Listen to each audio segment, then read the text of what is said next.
விசுவாசி புட்ச் என்னமோ என்று ஒருவர் அவர் சாட்சி சொல்லுகிறார்.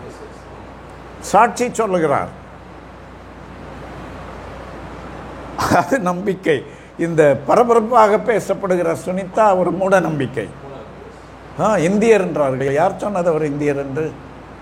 1965 ஆண்டே அவளுடைய பெற்றோர் அமெரிக்காவுக்கு போய்விட்டார்கள். இது குழந்தையாக அமெரிக்காவில் பிறந்து அமெரிக்காவில் வளர்ந்து அமெரிக்கனாக இருக்கிறது. அது இப்போ சுனிதா முனியாண்டி அல்ல, சுனிதா வில்லியம்ஸ் அமெரிக்கனை கல்யாணம் பண்ணி கொண்டார். சும்மா நம்முடைய சொந்த ஒரு என்ன சொல்ற ஈகோவை உற்சாகப்படுத்தி கொள்வதற்காக நம்ம பெண்மணி அவங்கள கேட்டு பாருங்க. No I'm not. அதுபோல் அமெரிக்கன் வைஸ் பிரசிடென்ட் அப்படியெல்லாம் பேசி கொண்டிருந்தோம். அது நம்முடைய கீழ்த்தரமான மனப்பான்மை, ஹிப்போக்ரசி. உண்மை இருக்க வேண்டிய இடத்துல மாய்மாலம் இருக்கிறது. விசுவாசம் இருக்கிற இடத்துல வேண்டிய இடத்துல மூட நம்பிக்கை இருக்கிறது. ஆகவே அதை குறித்து ஜாக்கிரதையாக இருக்க வேண்டும். விசுவாசம் என்பது மூட நம்பிக்கை அல்ல, மாய்மாலம் அல்ல. அது பகுத்தறிவை சார்ந்தது. ஆனால் பகுத்தறிவிலும் விசுவாசத்திலும் எது மேலானது என்றால் விசுவாசம்தான் பகுத்தறிவை விட மேலானது. ஏனென்றால் பகுத்தறிவு என்பது 5 அறிவை மட்டும் அடிப்படையாக கொண்டது. என்னதெல்லாம் 5 அறிவு? கண், மூக்கு, காது, வாய், தொடுதல். இந்த 5 மூலம் தொட்டு பார்க்க வேண்டும் என்று தோமா கேட்டார். விசுவாசம் கேள்வியினாலே வரும் என்று வேதம் சொல்லுகிறது. ஆக அவ்விதமாக இந்த 5 அறிவினால் வருவது தான் பகுத்தறிவு. ஆனால் இந்த 5ம் விசுவாசத்திற்கும் பயன்படுகிறது. அதற்கு மேலாக ஒன்று இருக்கிறது, அதுதான் வெளிப்பாடு. வெளிப்பாடு என்பது நம்மை விட மேலான ஒருத்தரால் தான் நமக்கு வெளிப்படுத்தப்பட முடியும், நம்மை விட கீழானவர்களால் அல்ல. Revelation knowledge. தேவன் தம்மை நமக்கு வெளிப்படுத்தினார். குமாரன் ஒருவர் தான் பிதாவை நமக்கு வெளிப்படுத்த முடியும், வேற யாராலையும் முடியாது. என்னை கண்டவன் பிதாவை கண்டான் என்று சொல்லுகிறார். ஆக அவ்விதமாக வெளிப்பாடு என்று ஒரு உயர்வான டைமென்ஷன், ஒரு பரிமாணம் இருக்கிறது. அதுதான் கர்த்தர் நமக்கு கொடுத்திருக்கிறார். அன்பானவர்களே, நாம் பகுத்தறிவற்றவர்கள் அல்ல, அதை தெளிவாக புரிந்திருப்போம். சில நேரம் பகுத்தறிவுவாதிகிட்ட பேசும்போது நான் உங்களை மாதிரி பகுத்தறிவாளன் ஒன்றும் கிடையாது என்று சொல்லுகிறோம். That's a lie, that's a hypocrisy. நீங்களும் நானும் பகுத்தறிவாளர்கள் தான், ஆகவே தான் விசுவாசிக்கிறோம். விசுவாசம் என்றால் என்ன? ஒன்றை நம்புவது. கடவுள் மறுப்புக்காரர்கள் அவர்கள் விசுவாசிகளா இல்லையா? விசுவாசிகள் தான். தேவனை விசுவாசிக்கிறவர்கள் அல்ல, தேவன் இல்லை என்று விசுவாசிக்கிறவர்கள். ஆக நாம் விசுவாசிப்பது ஏதோ ஒரு கான்செப்ட் இல்லை, நாம் விசுவாசிப்பது ஒரு நபர், ஒரு சுப்ரீம் பீயிங், வானத்தையும் பூமியையும் படைத்த தேவன், அவரை விசுவாசிக்கிறோம். ஆகவேதான் பவுல் சொன்னார், நான் விசுவாசிக்கிறவர் இன்னார் என்று அறிந்திருக்கிறேன் என்று. அங்கேதான் ரகசியமே இருக்கிறது. ஏதோ ஒன்றை விசுவாசிப்பதல்ல. யாரோ ஒருத்தரை விசுவாசித்தால் கைவிட்டு விடுவார்கள், அவர்களால் உதவி செய்ய முடியாமல் போய்விடும். ஆனால் நான் அவரிடத்தில் ஒப்புவித்ததை அந்த நாள் வரைக்கும் காக்க வல்லவர் இந்த இயேசு என்று அறிந்திருந்தார் பவுல். அதுதான் நம்முடைய விசுவாசம். ஆகவே இதுதான் விசுவாசம். இந்த விசுவாசம் எதை பற்றி, அவருடைய கான்டென்ட் என்ன என்பதை பற்றி எத்தனை பேருக்கு விசுவாச பிரமாணம் என்று ஒன்று தெரியும்? அப்போஸ்தலர்ஸ் க்ரீட், அப்போஸ்தலர் விசுவாச பிரமாணம் தெரியுமா? அதை பற்றி தெரியாதவங்க இருக்கிறீங்களா? சில பெண்டிகாஸ்டல் சர்ச்சஸில் இருக்கிறவங்களுக்கு தெரியாமல் இருக்கலாம். ஆனால் தெரிந்து கொள்ள வேண்டும், கண்டிப்பாக தெரிந்து கொள்ள வேண்டும். அந்த விசுவாச பிரமாணம் பைபிளில் எங்கே இருக்குது என்று நீங்கள் கேட்கலாம். புதிய ஏற்பாட்டை பற்றி பேசி கொண்டிருக்கிறோம்.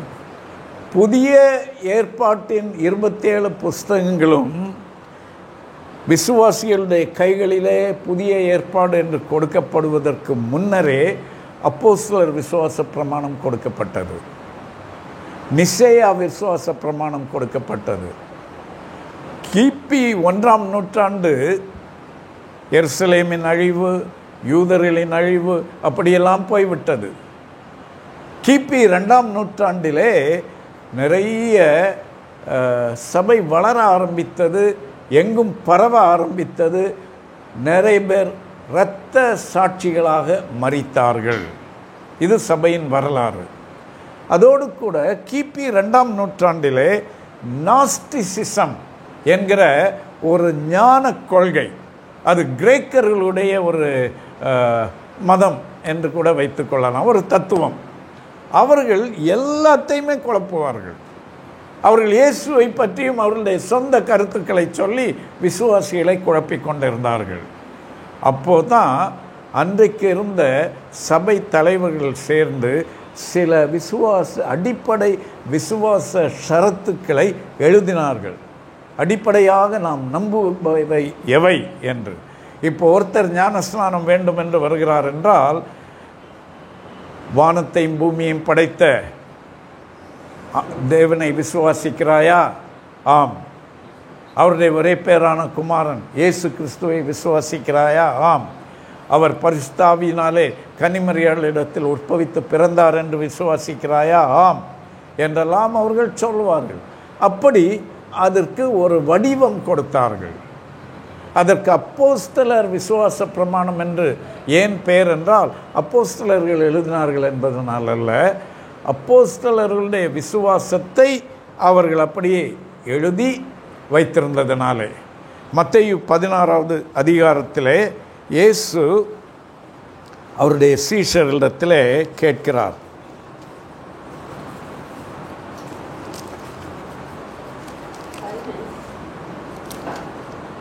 பதினஞ்சா? ஓகே, இருங்க. இல்லை, மத்தேயு 16வது அதிகாரம் 13 முதல்.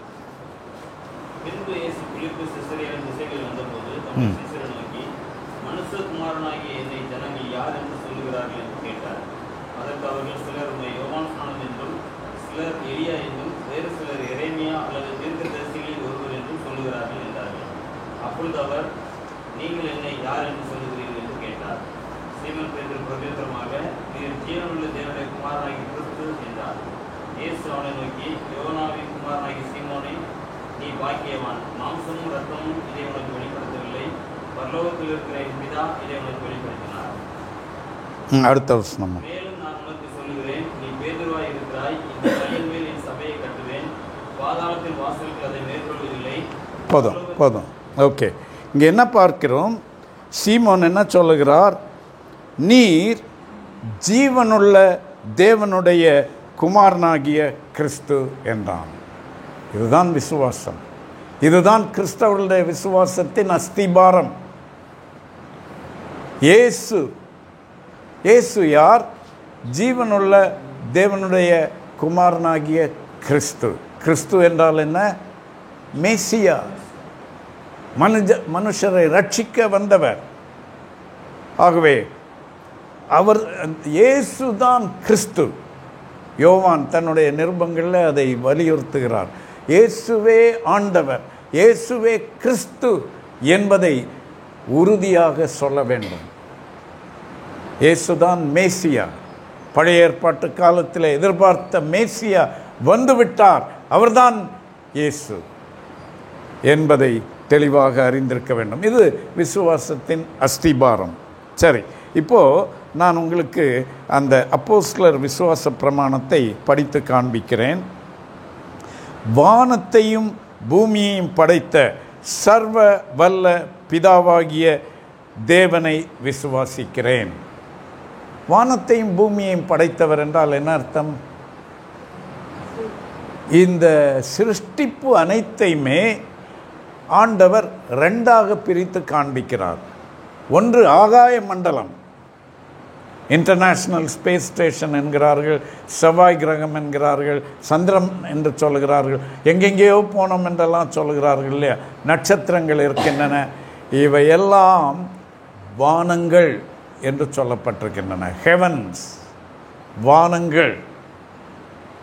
ரெண்டாவது பூமி. இப்போ வானங்கள் என்றால் அண்ட சராசரமும் சேர்ந்த ஒன்று. அதிலே ஒரு கோடானி, ஒரு சின்ன துகள் போன்றது தான் பூமி. ஆனால் பாருங்க, வானங்கள் என்கிற அத்தனைக்கும் சேர்ந்து எவ்வளவு மதிப்பீடு கொடுக்கிறாரோ அந்த அளவு மதிப்பீடு ஆண்டவர் எதற்கு கொடுக்கிறார்? பூமிக்கு கொடுக்கிறார். ஏன் ஏன் அப்படி? ஏன் அப்படி?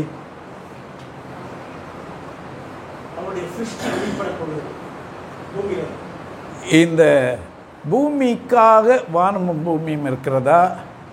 வானம் பூமிக்காக வானமும் நட்சத்திரங்களும் இருக்கின்றனவா? பூமிக்காக வானமும் நட்சத்திரங்களும் இருக்கின்றனவா? வானமும் நட்சத்திரங்களில் ஒன்றாக பூமி இருக்கிறதா?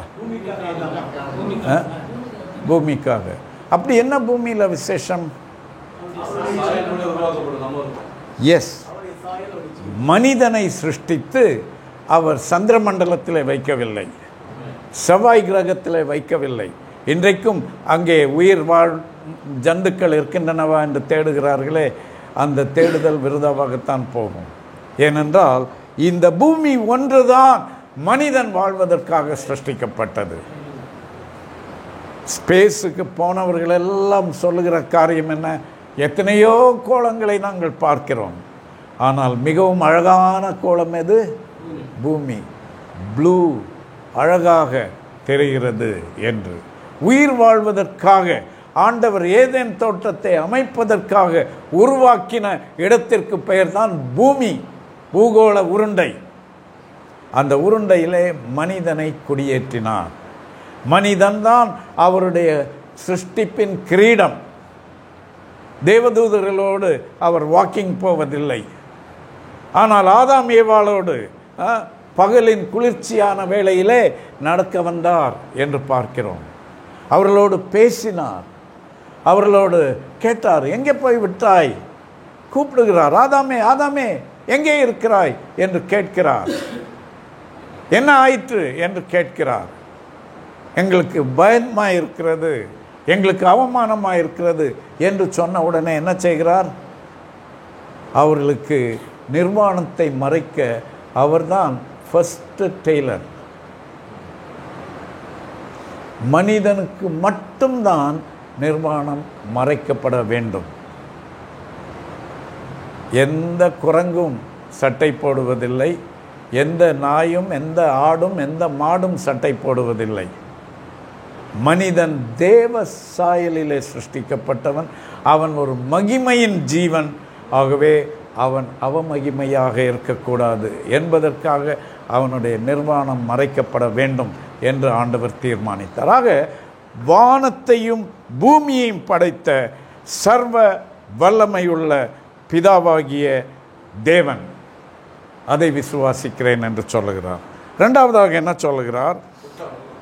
அவருடைய ஒரே குமாரனும் நம்முடைய ஆண்டவருமாகிய இயேசு கிறிஸ்துவை விசுவாசிக்கிறேன்.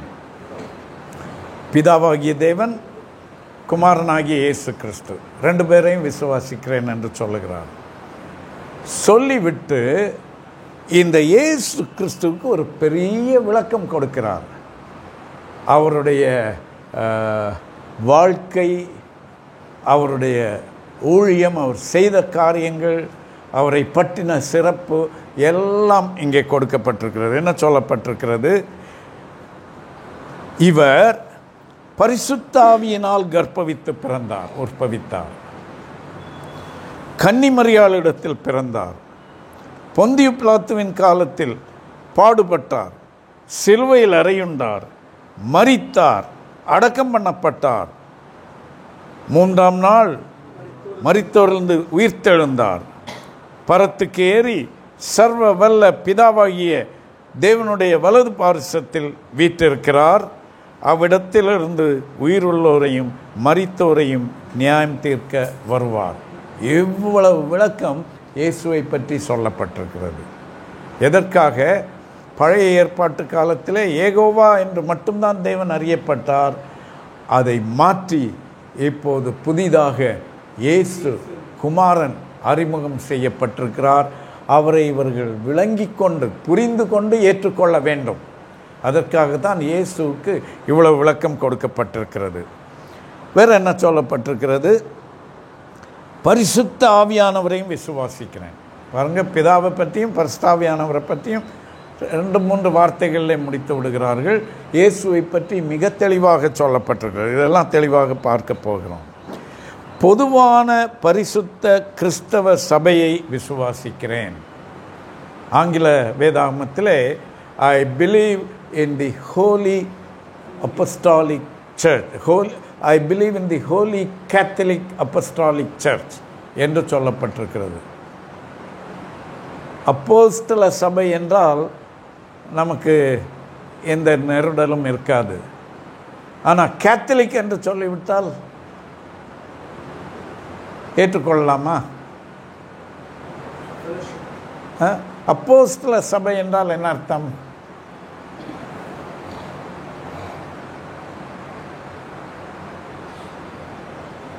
Apostolic church. நிறைய பேர் உங்கள் சர்ச்சுக்கே அப்படி பேர் வச்சிருக்கிறீங்களே, சொல்லுங்க என்ன அர்த்தம்? அப்போஸ்தல சபை. அப்போஸ்தல சபை என்றால் அப்போஸ்தலர்களின் விசுவாசத்தின் மேல் அஸ்திபாரம் இடப்பட்ட சபை. உபதேசம். எஸ், அப்போஸ்தலரின் உபதேசத்தின் மேல் அஸ்திபாரம் இடப்பட்ட சபை. கேத்தலிக் சர்ச் என்றால்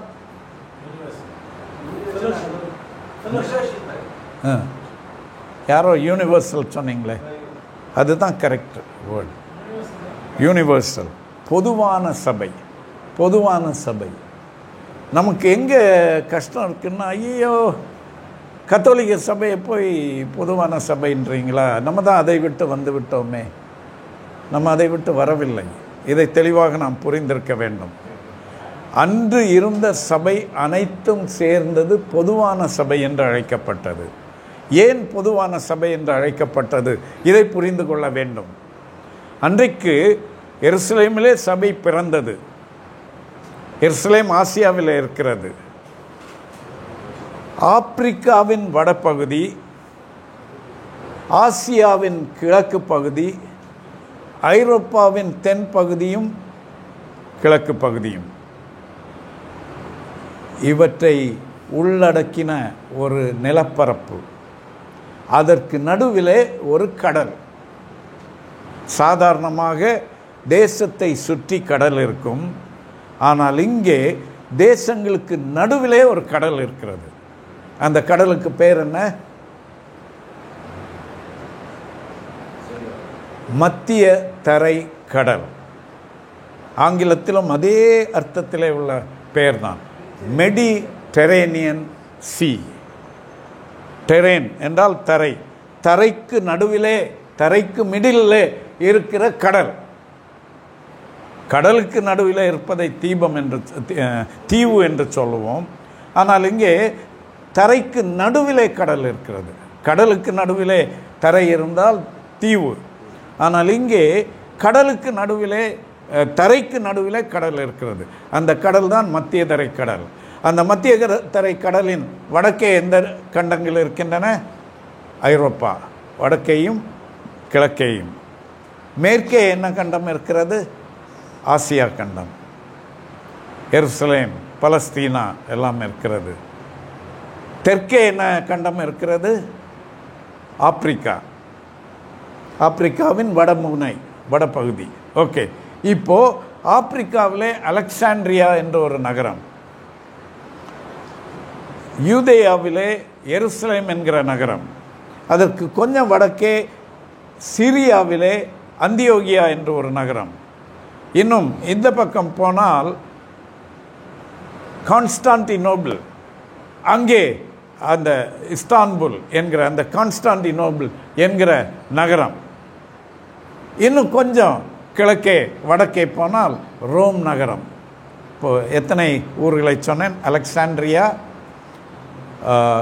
ஜெருசலம், ஆன்டியோக், கான்ஸ்டான்டினோபிள், ரோம். இந்த 5 மையங்களிலும் தான் சபை அன்றைக்கு பரவி இருந்தது. இதெல்லாம் தான், இதற்குத்தான் பொதுவான சபை என்று பெயர். One holy Catholic apostolic church. ஆனால் அப்போ என்ன பண்ணுவாங்க, சபை கவுன்சில், சபை மாநாடு போடுவாங்க. ஒவ்வொரு ஊரில் இருந்தும் ஆட்கள் போவாங்க. காலப்போக்கில் அவர்களுக்குள்ள பிரிவினைகள் வந்தது. பிரிவினைக்கு காரணமாக இருந்தது, இதில் யார் லீடர், யார் பெரியவங்க. நீங்கள் நினச்சிங்களா இப்போ தான் அந்த போட்டியெல்லாம் இருக்கிறது? நான் சொல்வது ஆதி திருச்சபை. அப்படி வந்தப்போ சிரியாவில் இருந்தவர்களும் அலெக்சாண்ட்ரியாவில் இருந்தவங்களும் எல்லாம் என்ன சொல்லிட்டாங்க, நீங்கள் என்ன ரொம்ப பெரிய ஆள்னு நினைக்கிறீங்க? ஆமாம், எங்கள் ராஜா தான் இயேசுவை ஏற்றுக்கொண்டார், கான்ஸ்டன்டைன். ஆகவே கிறிஸ்தவர்களுடைய ஹெட் குவார்ட்டர்ஸ் இங்கே தான் இருக்கிறது என்றார்கள்.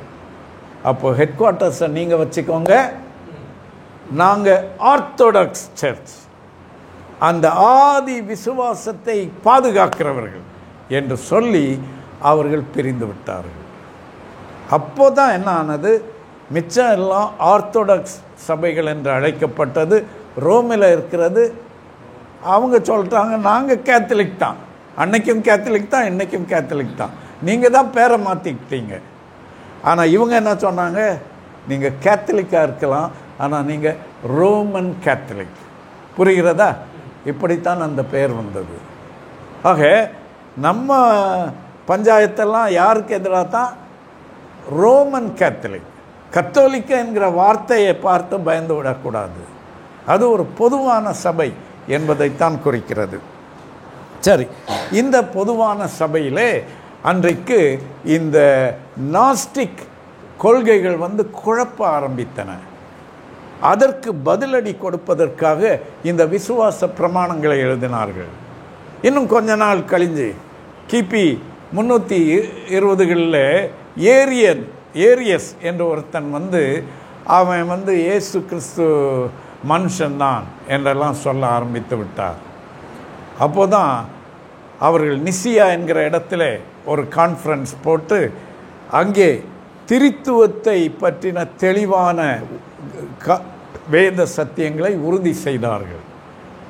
அப்போது ஏற்படுத்தப்பட்ட அந்த பிரமாணத்திற்கு பெயர் நிசேயா விசுவாச பிரமாணம். ஆகவே இதெல்லாம் கத்தோலிக்கர்களுக்குரியது, இதெல்லாம் நம்ம அறிந்திருக்க தேவையில்லை என்று நீங்கள் நினைக்கலாம். இல்லை என்றால் நீங்கள் நினைக்கலாம் இதெல்லாம் ரொம்ப பழையது, நமக்கு தான் வேதாகமம் இருக்கிறதே என்று. வேதாகமம் இருக்கிறது. 27 புஸ்தகங்களும் சரியாக ஏற்றுக்கொள்ளப்பட்டதே கிபி 4ஆம் நூற்றாண்டின் கடைசியிலே, கிட்டத்தட்ட 5ஆம் நூற்றாண்டிலே தான். அப்போ அது வரைக்கும் விசுவாசம் இல்லையா? அப்போதுதான் இந்த விசுவாச பிரமாணங்கள் பயன்பட்டன. இன்றைக்கும் அவை பயனுள்ள கருவியாகவே இருக்கின்றன. ஆகவே தான் அதை நாம் புரிந்து கொள்ள வேண்டும். ஏனென்றால் வேதாகமத்திலே நிருபங்களாக எழுதப்பட்டிருக்கின்றன, சுவிசேஷங்களாக எழுதப்பட்டிருக்கின்றன. இந்த விசுவாச பிரமாணங்கள் எல்லாவற்றிலும் இருந்து சாறு பிழிந்து கொடுக்கப்பட்டிருக்கிறது. அடிப்படையான விசுவாசம், க்ரீட் என்கிறார்கள், நம்பிக்கையின் பிரமாணம் என்று சொல்கிறார்கள், விசுவாச பிரமாணம் என்கிறார்கள். பிரமாணம் என்றால் என்ன?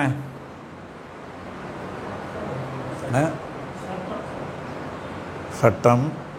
இப்போ நீங்கள் ஒரு பிளாட் வாங்குறீங்கன்னா அதை இப்போ நமக்கு வார்த்தைகள் தெரியாததுனால ரொம்ப சிம்பிளாக இங்கிலீஷில் டாக்குமெண்ட் என்று சொல்லிவிடுகிறோம். டாக்குமெண்ட்னா என்ன? காகிதம். ஆனால் அதற்கு சரியான பெயர் என்ன? பிரமாணம். பிரமாணம் பிரமாணம் இட்ஸ் an important document. அதுதான் விசுவாச பிரமாணம். சரி, இப்போ பார்க்கலாம். இதில் முதலாவது தேவன், அவரை பற்றி என்ன சொல்லப்பட்டிருக்கிறது என்பதை பார்ப்போம். தேவனை பற்றி முதலாவது நாம் அறிந்து கொள்ள வேண்டும். பாருங்க,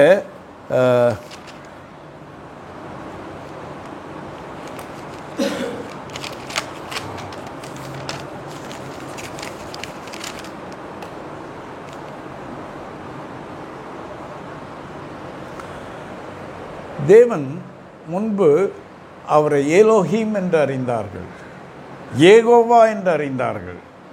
ஆனால் அப்படி ஏலோஹிம் என்றும் ஏகோவா என்றும் அறிந்திருந்த தேவனை அவருடைய பெயரை சொல்ல யூதர்கள் தயங்கினார்கள். எழுதுவார்கள் ஏகோவா என்று, ஆனால் உச்சரிக்க மாட்டார்கள்.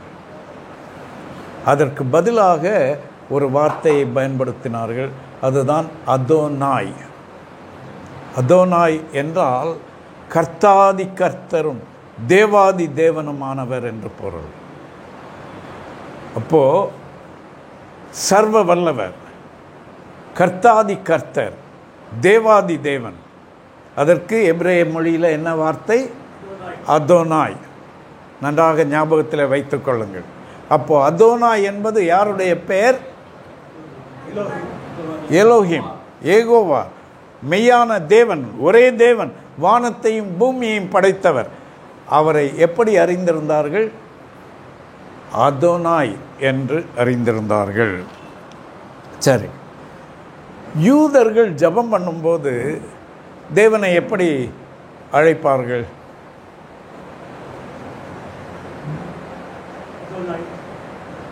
கர்த்தாதி கர்த்தரே, தேவாதி தேவனே, சர்வ வல்லவரே, வானத்தையும் பூமியையும் படைத்தவரே, எப்படியெல்லாம் அழைப்பார்கள். ஆனால் முதல் முறையாக தேவனை அப்பா என்று ஒருத்தர் அழைத்தார். அவர் யார்? இயேசு. இயேசுதான் தேவனை பிதா என்று அழைத்தார். பிதா என்று அழைத்தார். யூதர்களுக்கு கடும் கோபம் வந்து விட்டது. என்னடா இவன் தொந்தரவு தாங்க முடியலையே, இவனை முடிச்சு கட்டிட வேண்டியதுதான். அவன் கொஞ்சம் கொஞ்சமாக இப்போ நம்ம சர்வ வல்லவரையே அப்பா என்று சொல்ல ஆரம்பித்து விட்டான், இவனை விட்டா ரொம்ப டேஞ்சர் என்று சொன்னார்கள்.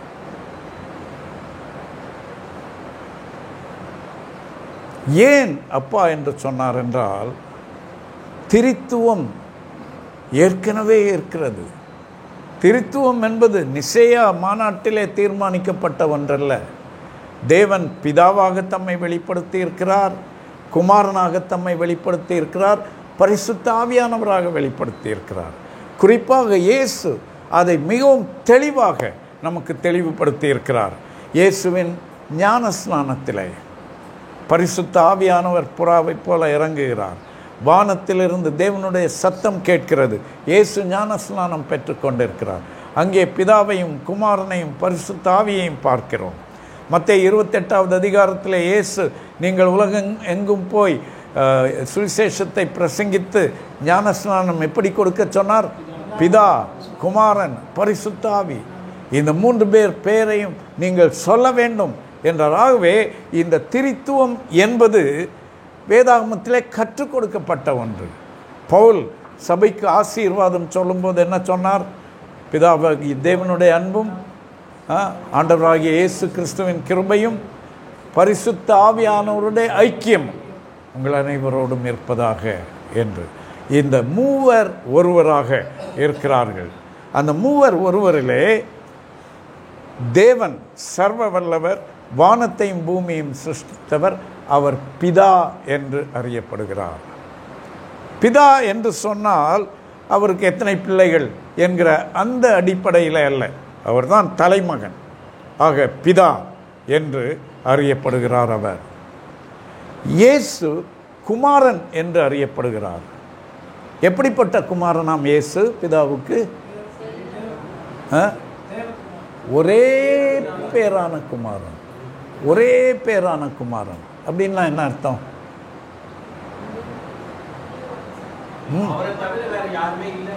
ஓகே, 21வது நூற்றாண்டு குடும்பம் மாதிரி இல்லையா? நாம் இருவர் நமக்கு ஒருவர் என்கிற மாதிரியா? அப்படியா? பிதா என்பவர் எப்படி ஒரே ஒருவர் தானோ அதே மாதிரி குமாரன் என்பவரும் ஒரே ஒருவர் தான். அதைத்தான் இங்கே குறிப்பிடுகிறார். There is only one father and there is only one son. and only one Holy Spirit. ஆக ஒரே பேரான குமாரன். நாட் ஓன்லி தட், அங்கே எதை குறிப்பிட விரும்புகிறார் என்றால், யோவான் 1வது அதிகாரம் 12வது வசனம் வாசிங்க.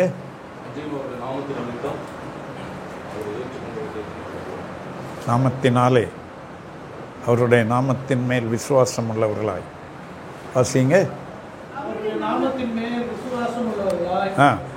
இருங்க இதை நன்றாக புரிந்து கொள்ள வேண்டும். நிபந்தனை என்ன? அவருடைய நாமத்தின் மேல் விசுவாசம் உள்ளவர்களாய், அவரை ஏற்றுக்கொண்டவர்கள் எத்தனை பேர்களோ தேவனுடைய பிள்ளைகளாகும்படி அவர்களுக்கு அதிகாரம் கொடுத்தார். யாருடைய பிள்ளைகளாக? நம்மெல்லாம் இப்போ ஜெபம் பண்ணும்போது எப்படி ஜெபம் பண்ணுறோம்? ஏசப்பா. எங்கேருந்து படித்தோம்? பைபிளில் எங்கே இருக்கு?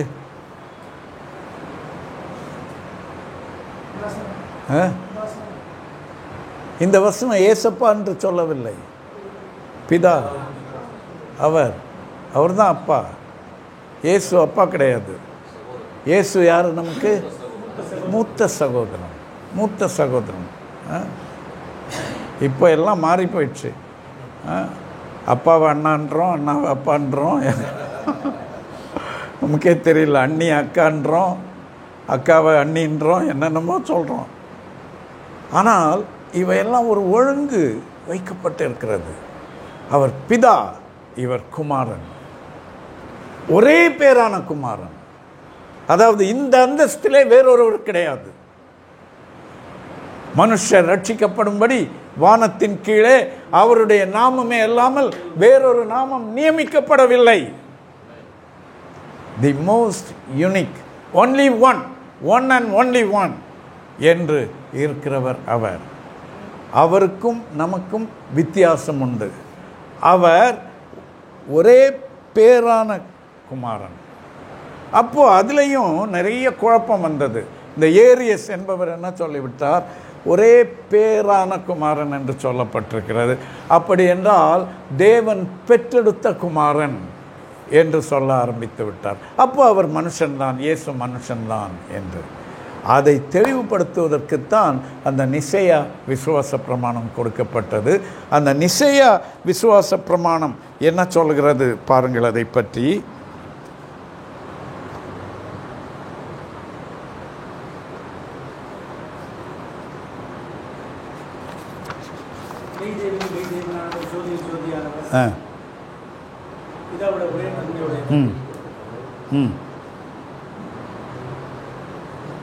இப்போ யாரோ சொன்னீங்களே, உண்டாக்கப்படாமல் ஜனிப்பிக்கப்பட்டவர். உண்டாக்கப்படாமல் ஜனிப்பிக்கப்பட்டவர். உண்டாக்கப்படுதல்னா என்ன? நீங்களும் நானும் ஆதாமும் ஏவாளும் உண்டாக்கப்பட்டவர்கள், சிருஷ்டிக்கப்பட்டவர்கள், கிரியேட்டட். அவர் born, பிறந்தவர் என்றால் ஒரு தாயின் வயிற்றில் பிறந்தவர் அல்ல. பரலோக அந்த எக்கானமியிலே தேவனால் ஜனிப்பிக்கப்பட்டவர், தேவனால் தோன்ற பண்ணப்பட்டவர். அவர் தேவனோடு சமமானவர். யோவான் 1வது அதிகாரம் 1வது வசனம் சொல்கிறது இல்லையா? ஆதியிலே வார்த்தை இருந்தது, தேவனோடு இருந்தது, அந்த வார்த்தை தேவனாய் இருந்தது. Is co-equal with God. He is not number 2. துணை முதல்வர் அல்ல அவர். co-equal, சம அந்தஸ்து உள்ளவர். அந்த திரித்துவம் என்பது எப்படி என்றால், நம்மிலே 2 தன்மைகள் இருக்கின்றன மனிதனிலே. ஒன்று நம்முடைய எசன்ஸ். சசிகுமார் என்ன செய்வார், என்ன சொல்லுவார், எப்படி நடந்து கொள்வார், அதெல்லாம். இன்னொன்று சசிகுமார் என்கிற நபர், ஆள் தத்துவம், பர்சன் அண்ட் எசன்ஸ். இந்த 2ம் எல்லாருக்குள்ளும் இருக்கிறது. ஆனால் திரித்துவம் என்பது, பிதா குமாரன் பரிசுத்த ஆவி என்பது பிதாவும் குமாரனும் பரிசுத்த ஆவியும் மூன்றும் ஒரே பர்சன், மூன்று நபர்கள், ஆனால் ஒன் இன் எசன்ஸ், ஒரே எசன்ஸ், ஒரே எசன்ஸ் கொண்ட மூன்று நபர்கள். திரி ஏகம், ஏகம்னா என்ன? ஒன்று. திரின்னா மூன்று, மூன்றில் ஒன்றானவர். இது நம்ம வழக்கத்தில் இல்லாத ஒரு தத்துவம் என்பதனாலே இது கிடையவே கிடையாது, இப்படி ஒன்றை உங்கள் வசதிக்காக நீங்கள் உருவாக்கி சொல்கிறீர்கள் என்று சொல்லிவிடக்கூடாது. இது தேவனால் நமக்கு கொடுக்கப்பட்டிருக்கிறது, தேவனால் வெளிப்படுத்தப்பட்டிருக்கிறது. ஆகவே இதை ஏற்றுக்கொள்ளத்தான் வேண்டும். ஆர்டிஃபிஷியல் இன்டெலிஜென்ஸ் என்றால் என்ன, அது எப்படி செயல்படும், உங்களில் எத்தனை பேருக்கு தெரியும்? இப்போ அதை பற்றி கொஞ்சம் விளக்குங்கன்னு சொன்னால் யார் விளக்குவீங்க? விளக்க தெரியாது இல்லை. ஆனால் ஆர்டிஃபிஷியல் இன்டெலிஜென்ஸ் இருக்கிறதா? இருக்குது இல்லையா? உங்கள் செல்ஃபோன்லவே நீங்கள் போட்டு ஒரு சென்டென்ஸ் நீங்கள் ஏதோ புரோக்கன் இங்கிலீஷில் போட்டு இதை கொஞ்சம் சரியான ஆங்கிலத்தில் போட்டு கொடுன்னா சூப்பராக போட்டு கொடுத்துரும். அப்போது அதை பயன்படுத்தவும் முடிகிறது நம்மால். ஆனால் அது எப்படி செயல்படுகிறது என்று நமக்கு தெரியாது. அதுபோல தான் பிதா குமாரன் பரிசுத்த ஆவி என்பது மூன்று நபர்கள், ஒரே சாராம்சம். அது எப்படி என்று நமக்கு தெரியவில்லை, ஆனால் அது செயல்படுகிறது. We know it works and we accept it because it's said in the Bible and we know it works. இதுதான் இந்த திரித்துவத்தை பற்றி. சரி, இந்த தேவன் இயேசு அவரை பிதா என்று அழைத்தார். அவரிடத்தில் ஜெபம் பண்ணினார். அதிகாலை நேரத்தில் இயேசு போய்விடுவார் ஜெபம் பண்ணுறதுக்கு. ஏன் அதிகாலை நேரம்? ராத்திரி ரொம்ப நேரம் ஜெபம் பண்ணி கொண்டிருப்பார் இயேசு. ஏன் அப்படி டைம்? கரெக்ட். அந்த டைமில் எந்த மேஜிக்கும் இல்லைங்க. Let me tell you. சிலர் என்ன நினைக்கிறார்கள், நான் 2:30 மணிக்கு எந்திரிச்சிருவேன், எந்திரிச்சு முழங்காலவே நிற்பேன், சோத்ராம் சோத்ராம் சோத்ராம் என்று சொல்லிக்கொண்டே நிற்பேன் 5 மணி வரை. ஆனால் கேள்வி என்னன்னா, அதுக்கு பிறகு என்ன பண்ணுறேன்? ஆமாம், கரெக்டு. அதுக்கு பிறகு என்ன பண்ணுறோம்? இயேசு படுத்து தூங்கிட்டு இருந்தாரா? அவர் வேலையாக இருந்தார். பிதாவை தன்னை அனுப்பினவருடைய சித்தத்தை செய்வதையே அவருக்கு உணவாக ஏற்றுக்கொண்டு வேலை செய்து கொண்டிருந்தார். கொஞ்சம் டைம் கிடைத்தாலும் போய் அவரோடு பேசிக்கொண்டிருந்தார். அறுப்பு மிகுதி, வேலையாட்களோ கொஞ்சம் ஆகையால் அறுப்புக்கு எஜமான் ஆட்களை அனுப்பும்படி அவரை வேண்டிக் கொள்ளுங்கள், அவரை வேண்டிக் கொள்ளுங்கள். என்ன சொல்றாரு? பாப்பா, சும்மா உன்னோட ஷாப்பிங் லிஸ்ட்டும் எடுத்துகிட்டு வராத, அதெல்லாம் கொஞ்சம் வச்சுட்டு என் விஷயம் கொஞ்சம் இருக்குது, அதை பற்றி உட்கார்ந்து பேசுவோம் வா என்கிறார். தேவனுடைய மனதை புரிந்து கொள்ள, தேவனை பிரியப்படுத்த, தேவனை கீழ்ப்படிய, ஆண்டவரே உங்களுடைய சித்தம் என்ன? அந்த கெத்சேமனை தோட்டத்திலே கூட ஒரு பெரிய போராட்டம். அப்போதும் ஏன் எனக்கு இது என்று கேட்டுவிட்டு கடைசியாக பார்கெயின் என்ன நடந்தது? என்ன சொன்னார்? இந்த பாத்திரம் என்னை விட்டு நீங்க கூடுமானால் நீங்கட்டும் என்று சாரி, ஆனாலும் என் சித்தத்தின் படி அல்ல, உம்முடைய சித்தத்தின் படியே ஆக கடவுள். இதுதான் இயேசு பிதாவோடு வைத்திருந்த தொடர்பு. அவரை கனம் பண்ணினார், அவருக்கு கீழ்ப்படிந்தார், அவரை பிரியப்படுத்த வேண்டும் என்று விரும்பினார், அவருடைய சித்தம் செய்தார். அந்த இயேசு ரட்சிக்கப்பட்ட தம்முடைய ஜெபங்களை, தம்முடைய பிள்ளைகளை பார்த்து சொன்னார், நீங்கள் ஜெபம் பண்ண வேண்டிய விதமாவது. யூதர்கள் ஜெபம் பண்ணின விதம் வேறு, இப்போ நீங்கள் ஜெபம் பண்ண வேண்டிய விதம் என்ன?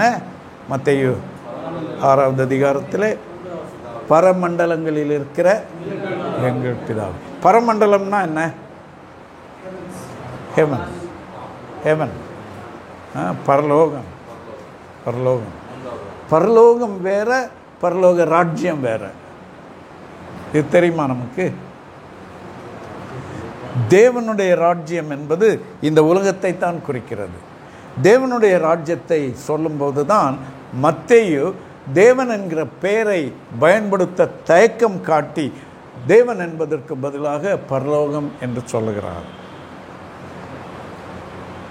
இப்போ எப்படி உங்களுக்கு இந்த வேலை கிடைச்சுமா என்று ஒரு யூதனிடத்தில் கேட்டால் அவர்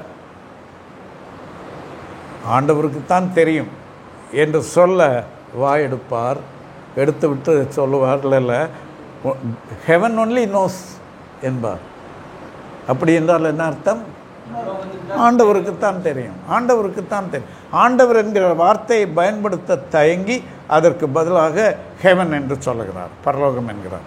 ஆக பரலோக ராஜ்யம் சமீபித்திருக்கிறது என்றால் 2ஆம் வருகை சமீபித்திருக்கிறது என்ற அர்த்தம் அல்ல, மோட்சம் சமீபித்திருக்கிறது என்ற அர்த்தம் அல்ல. அவர் யூதர்களின் ராஜ்யத்தை முடித்து கட்டிவிட்டு இப்போது புதிய ராஜ்யத்தை ஆரம்பித்திருக்கிறார். மேசியாவின் ராஜ்யம், தேவனுடைய ராஜ்யம், சபை, 1000 வருஷ அரசாட்சி, கொண்டாட்டமான ஆனந்தமான தேவ மக்களுடைய காலம், அது சமீபத்து இருக்கிறது என்று சொல்லுகிறார். அதிலே தான் வாழ்ந்து கொண்டிருக்கிறோம். இங்கேயே பரலோக வாழ்க்கை ஆரம்பித்து விடுகிறது. ஒரு நாள் நாம் இந்த உலகத்தை விட்டு, அநித்தியமான இந்த உலகத்தை விட்டு நித்திய வீட்டிற்கு போவோம். அங்கே பரலோகத்திலே அவரோடு வாழ்வோம். சரி, அப்படி இயேசு தன்னுடைய பிள்ளைகளுக்கு அவரை அப்பா என்று அழைக்க கற்றுக் கொடுத்தார். அப்பா என்றால் அவருடைய குணாதிசயங்கள் என்ன? அப்பா பிள்ளைக்கு உள்ள உறவில் சொல்லுங்களேன். ஆமாம்,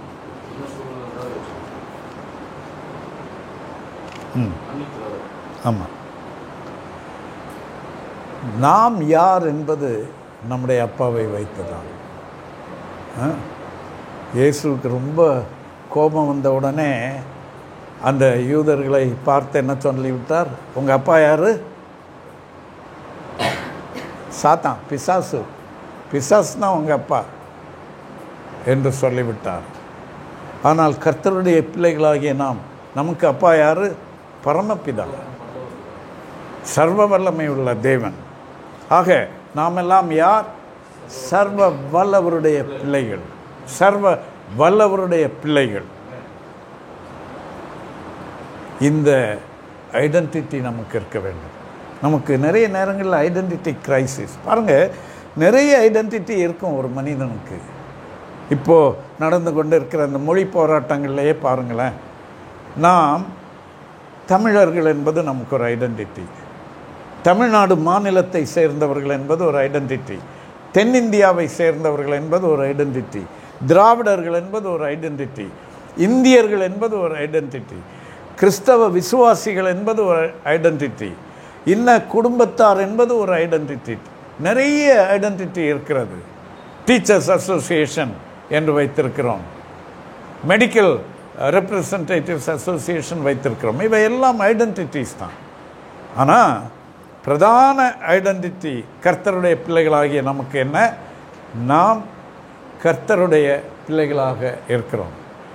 பிரதர், இங்கே வந்து உட்காருறீங்களா? இங்கே காற்று வரும். ஓகே, சரி. ஸோ வேறு என்ன? தகப்பனோடு இருப்பதில் நமக்கு கிடைக்கிற இது, இயேசு உயிர்த்தெழுந்த பிறகு பரத்துக்கு ஏறும்போது என்ன சொல்லி போனார்? நான் உங்களுக்காக ஒரு இடத்தை ஆயத்தம் பண்ண போகிறேன், என் பிதாவின் வீட்டில் அநேக வாசஸ்தலங்கள் உண்டு. எங்கே போயிருக்கிறாரு? அவருடைய அப்பாவும் நம்முடைய அப்பாவுமான அப்பாவுடைய வீட்டிற்கு போயிருக்கிறார். அங்கே நமக்காக ஒரு வாசஸ்தலத்தை ஆயத்தம் பண்ண போகிறார். யூத கலாச்சாரத்தில் ஒரு மனிதனுக்கு பெண் பார்ப்பார்கள். பெண் பார்த்து நிச்சயதார்த்தம் வைப்பார்கள். நிச்சயதார்த்தம் வைக்கும்போது என்ன சொல்வார்கள்? சரி, நீ எனக்கு மணவாட்டியாக நிச்சயிக்கப்பட்டிருக்கிறாய், எனக்கு உண்மை உள்ளவளாக இருக்க வேண்டும் என்று சொல்லிவிட்டு நான் போகிறேன், எங்கள் அப்பா வீட்டுக்கு போகிறேன். அப்பா வீட்டில் போய் ஒரு ரூம் கட்டுறேன். அப்பா வீட்டிலேயே ஒரு அடிஷ்னல் ரூம் கட்ட போகிறேன். அந்த ரூம் ரெடியான உடனே நாங்கள் வருவோம், நீ ஆயத்தமாக இரு என்று சொல்லிவிட்டு போவார். அதைத்தான் சொல்லுகிறார், நான் உங்களுக்காக ஒரு இடத்தை ஆயத்தம் பண்ண போகிறேன். சபை மணவாட்டி, இந்த மணவாட்டியை அழைத்து கொண்டு போகிறார். அதற்காக பிதாவின் வீட்டிலே ஒரு இடத்தை ஆயத்தம் பண்ண போயிருக்கிறார். நம்முடைய குடியிருப்போ பரலோகத்தில் இருக்கிறது.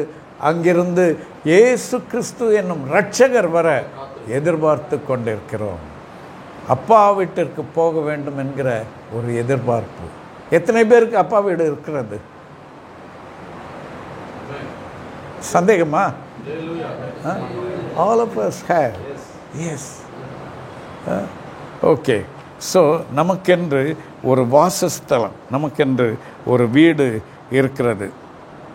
இன்னொன்று, பிதா சொல்லுகிறார், உங்களை என் கைகளிலே, உள்ளங்கையிலே மறைத்து வைத்திருக்கிறேன். உன்னை தொடுகிறவன் என் கண்ணின் மணியை தொடும், ஒருத்தனும் தொடவிட மாட்டேன் என்று பாதுகாப்பு கொடுக்கிறார் ஆண்டவர். அதற்காகத்தான் அப்பா என்று அவரை அழைக்கிறோம், பிதா என்று அழைக்கிறோம். வேறு என்ன? அப்பா தான் நம்ம வாழ்க்கைக்கு ஒரு லட்சியம் கொடுக்கிறவர், வாழ்க்கைக்கு ஒரு லட்சியம் கொடுக்கிறவர். அப்பா ஒரு பெரிய டீ எஸ்டேட் நடத்துகிறாரு. பையனுடைய லட்சியம் என்ன? அங்கேருந்து வர்ற லேபரர்ஸ்க்கெல்லாம் ஒரு டீ கடை நடத்தணுன்றதா?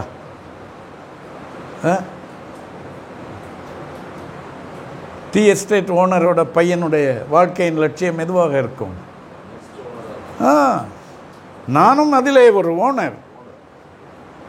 நான் அது ஓரமாக ஒரு தகரடப்பா டீ கடை நடத்துகிற ஆசாமி கிடையாது. ஸோ வாழ்க்கையில் ஏதோ ஒரு சின்ன ஊழியம் செய்கிறேன். நோ. நெகேமியாட்ட சொன்னாங்க, இறங்கி வாருங்கள் கொஞ்சம் பேசலாம் என்று. நெகேமியா என்ன சொன்னார்? நான் பெரிய வேலையை செய்கிறேன், நான் உங்ககிட்ட வர்றதுனால என்னோட பெரிய வேலை மெனக்கட்டு போவானேன். அந்த மாதிரி ஒரு சென்ஸ் ஆஃப் பர்பஸ், வாழ்க்கையில் ஒரு லட்சியம் கிடைக்கிறது, ஒரு எதிர்பார்ப்பு இருக்குது. எனக்கு வீடு இருக்குது, ஆகவே கவலை இல்லை. நித்தியமான வீடு எனக்கு இருக்கிறது. இயேசு சொன்னார், அநீதியான உலகப் பொருளினால் உங்களுக்கு சிநேகிதரை சம்பாதியுங்கள். எதற்காக? நான் உங்களுக்கு சொல்லுகிறேன், நீங்கள் மாளும்போது நித்தியமான வீடுகளிலே உங்களை ஏற்றுக்கொள்வார் உண்டாயிருக்கும்படி. ஆகவே இந்த உலகத்தில் வாடகை வீட்டில் தானே இருக்கிறேன், வயசு 60 தாண்டியாச்சு, அப்படியே வாழ்க்கை ஓடி போய்விடும் போல இருக்கிற, போகட்டுமே, கூடாரவாசிகள் தானே. ஆண்டவர் சொல்லுகிறார், உங்களுக்கென்று நித்தியத்திலே ஒரு வீடு ஆயத்தமாக இருக்கிறது. ஆக அந்த எதிர்பார்ப்பை, ஆகவே தான் பவுல் சொல்லுகிறார், கிறிஸ்து நம்முடைய குடியிருப்பு பரலோகத்தில் இருக்கிறது, அங்கிருந்து இயேசு கிறிஸ்து என்னும் இரட்சகர் வர எதிர்பார்த்து கொண்டிருக்கிறோம். பிதா தான் இந்த எதிர்பார்ப்பை நமக்கு கொடுக்கிறார். சரி, இப்போ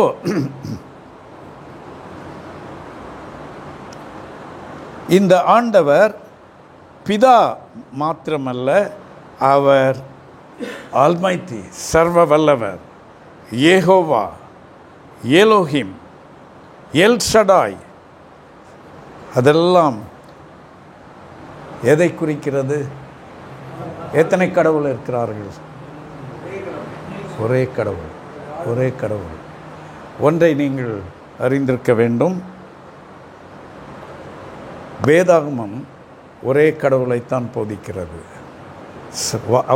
அவருடைய யுனிக்னஸ் என்னவென்றால், அவர் வானத்தையும் பூமியும் சிருஷ்டித்தவர்.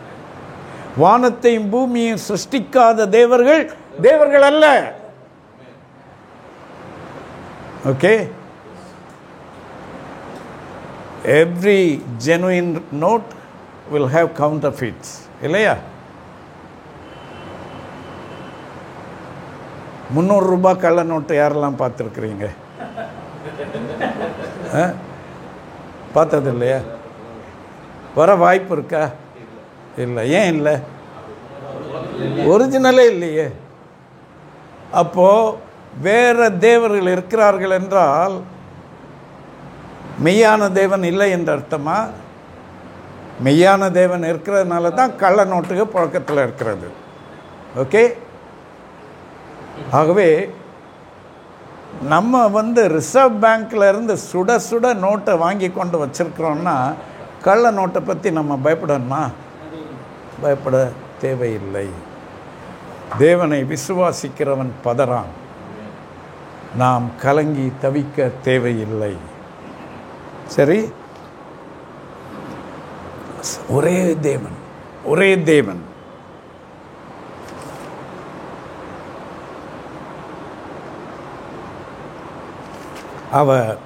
அவரை பற்றி சொல்லிவிட்டு இரண்டாவதாக இயேசு கிறிஸ்துவை பற்றி சொல்லுகிறார்.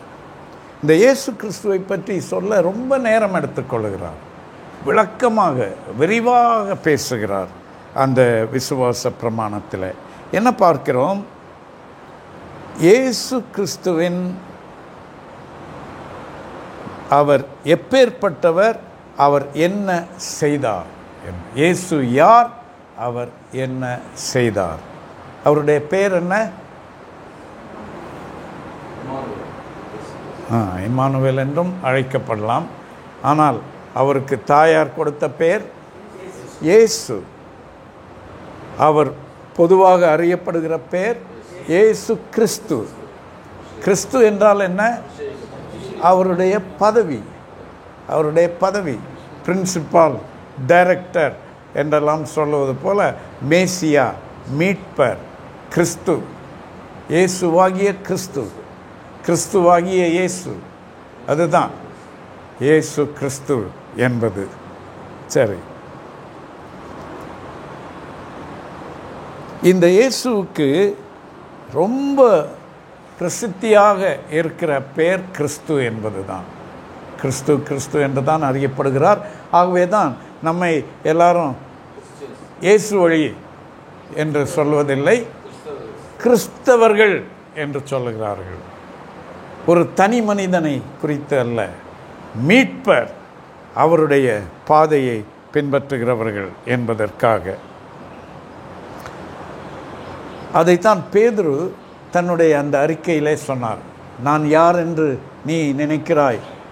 பாருங்க, அவர் பொதுவாக தான் கேட்டார், நீங்களாம் என்ன நினைக்கிறீங்கன்னு. நம்ம ஆள் ஃபஸ்ட்டு அவர் முந்திக்குவார் இல்லையா? இந்த தரம் ஜெயித்தார். சில நேரம் கூட்டு வாங்கியிருக்கிறார் இயேசுக்கிட்ட. நான் இப்போது கஷ்டப்பட போகிறேன் என்று சொன்ன உடனே பேதுரு என்ன சொன்னார்? என்ன ஆண்டவரே சொல்கிறீங்க? என்ன கிண்டலா? நாங்கள்லாம் எதுக்கு இருக்கிறோம்? இப்போ இயேசு என்ன சொன்னார்? பின்னாலே போ, கியூவில் முந்திக்கிட்டு வராத, take your place in the queue, உன்னுடைய இடத்தை புரிந்து கொள், பின்னாலே போ. என்ன முந்திரி கொட்டை மாதிரி நீ சொல்ல வேண்டாததெல்லாம் சொல்லி கொண்டு இருக்கிறாய் என்று. ஆனால் இங்கே பேதுரு சரியானதை சொன்ன போது என்ன சொல்கிறார்? மாம்சமும் இரத்தமும் இதை உனக்கு வெளிப்படுத்தவில்லை, பரலோகத்தில் இருக்கிற தேவனே இதை உனக்கு வெளிப்படுத்தினார். ஆக இயேசுவே கர்த்தர் என்பது வெளிப்பாடு. இயேசுவே கர்த்தர் என்பதை ஏற்றுக்கொள்ள வேண்டும். ஆதி திருச்சபையிலே இருந்த ஒரு பெரிய பிரச்சனை என்ன தெரியுமா? அவர்களுக்கு எதிர்ப்பு வருவதற்கு காரணமாக இருந்தது. சுமார் 200வது ஆண்டு காலகட்டத்தில், அதாவது 2ஆம் நூற்றாண்டின் ஆரம்ப நாட்களிலே நடந்தது என்னவென்றால், டொமிஷியன் என்று ஒரு ரோம ராஜா இருந்தார். அந்த ராஜா சொல்லிவிட்டார், நான் சக்கரவர்த்தி, எம்பரர். அது மட்டும் இல்லை, நான் யார்? நான் தான் கடவுள், நான் தான் கடவுள் என்று சொல்லி அவர் சொன்னார், Caesar is lord, Caesar is Lord,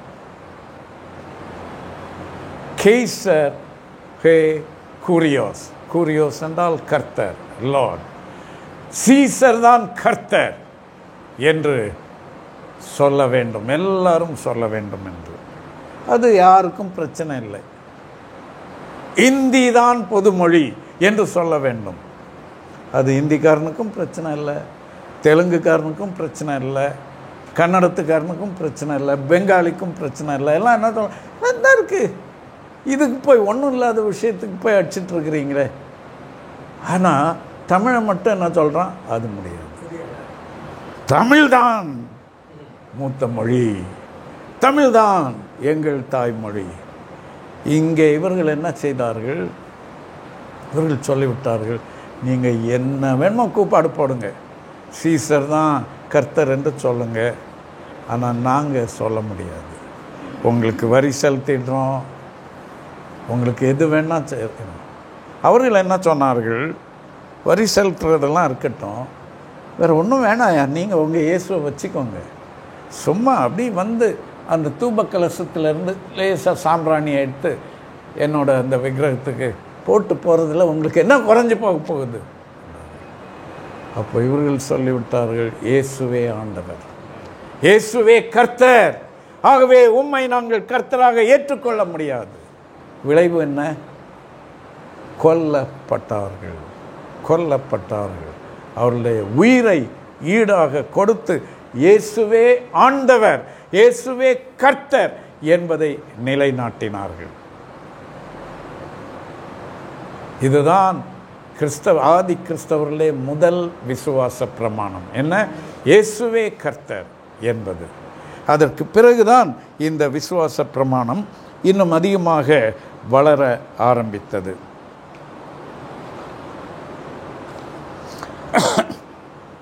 இந்த இயேசுவை கர்த்தராக ஏற்றுக்கொண்டிருக்கிறோமே, அவருக்கு இன்னும் பல பெயர்கள் வேதாகமத்தில் கொடுக்கப்பட்டிருக்கின்றன.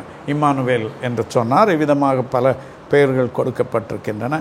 ஆனால் அவரை அந்த நாட்களிலே ஜனங்கள் அவரை அறிந்திருந்தது ஒன்று தேவகுமாரன் என்கிற பெயர், இல்லையா? கிறிஸ்து என்று அறிந்திருந்தார்கள், இன்னொன்று தேவகுமாரன் என்று அறிந்திருந்தார்கள், இன்னொன்று என்ன குமாரன்?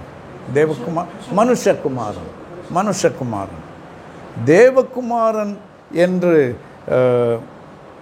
கிறிஸ்து என்பது அதிக இடங்களிலே பயன்படுத்தப்பட்டிருக்கிறது. அதற்கு அடுத்தபடியாக தேவகுமாரன் பயன்படுத்தப்பட்டிருக்கிறது. மூன்றாவதாக மனுஷகுமாரன் என்பது பயன்படுத்தப்பட்டிருக்கிறது. 80 இடங்களுக்கு மேலாக மனுஷகுமாரன் என்பது பயன்படுத்தப்பட்டிருக்கிறது. தேவகுமாரன் என்றால் என்ன அர்த்தம்? மனுஷகுமாரன் என்றால் என்ன அர்த்தம்?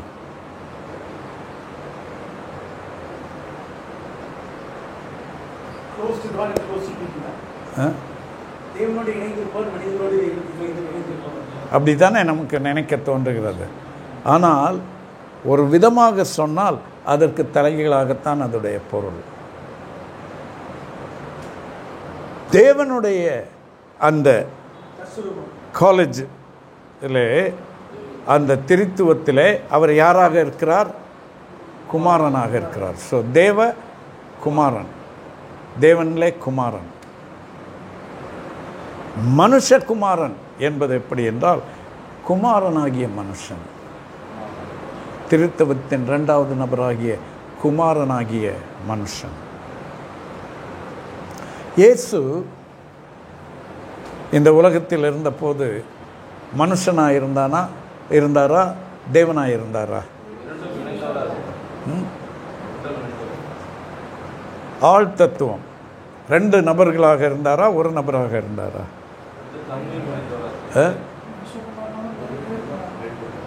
அப்போ ஒரு நபரா 2 நபரா? ஒரே நபர். திரித்துவத்திலே 3 நபர்கள், ஒரே சாராம்சம். இயேசுவிலே ஒரே நபர், ரெண்டு சாராம்சங்கள். அவர் தேவனில் தேவனானவர், மனுஷரில் மனுஷரானவர். தேவன் வந்து மனுஷ சுபாவத்தையும் மனுஷ அந்தஸ்தையும் தரித்து கொண்டார், ஏற்றுக்கொண்டார். அது எப்படி என்றால், ஸ்திரீனிடத்தில் பிறந்தவர். கலாத்தியர் 4வது அதிகாரம் 5வது வசனம் வாசிங்க.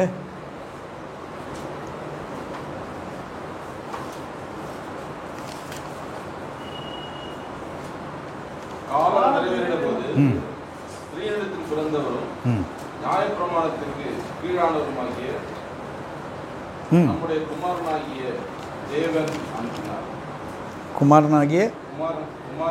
குமாரனை யார் அனுப்பினார்? யாருடைய குமாரனை? தம்முடைய குமாரனை ஸ்திரீனிடத்தில் பிறந்தவராக அனுப்பினார். யோசேப்புடைய குமாரனை அல்ல, தேவ குமாரனை அனுப்பினார். தேவகுமாரனை இந்த உலகத்திற்கு அனுப்புகிறார். அவர் மனுஷருடைய பாவங்களுக்காக பிராயச்சித்த பலியாக மரிக்க வேண்டும், மனுஷீகத்தை அவர் அனுபவிக்க வேண்டும். ஆகவே ஸ்திரீனிடத்தில் அவர் பிறக்கிறார். இந்த உலகத்திலே ஆதாம் ஏவாள் தவிர மிச்ச அத்தனை மனிதர்களும் ஸ்திரீனிடத்தில் பிறந்தவர்கள் தான். ஆகவே ஸ்திரீனிடத்தில் பிறந்தவர்களுடைய நமக்கு 2 பாவங்கள் உண்டு. ஒன்று ஜன்ம பாவம். அந்த ஜன்ம பாவம் ஆதாம் ஏவாளிடத்திலிருந்து வந்தது. இன்னொன்று நம்முடைய சுபாவ பாவம். அது ஸ்திரீனிடத்தில் பிறந்தவர்கள் என்கிற படியினாலே தாவீது சொல்கிறார் இல்லையா, பாவத்தில் பாவத்தில் கர்ப்பம் தரித்தாள். பாவத்தில் கர்ப்பம் தரிக்கப்பட்டவர்கள் நாம். ஆக இந்த 2 பாவங்களும் நம்மிலே ஒட்டி கொண்டிருக்கின்றன.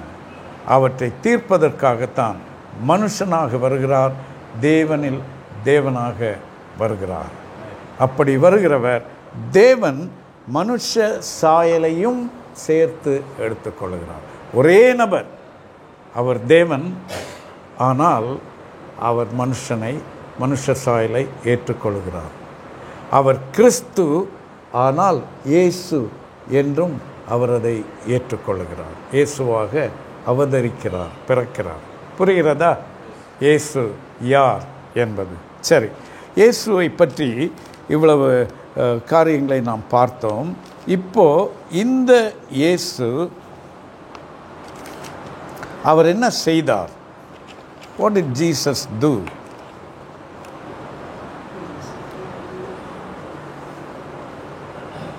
பிலிப்பியர் 2வது அதிகாரத்தில் என்ன வாசிக்கிறோம்?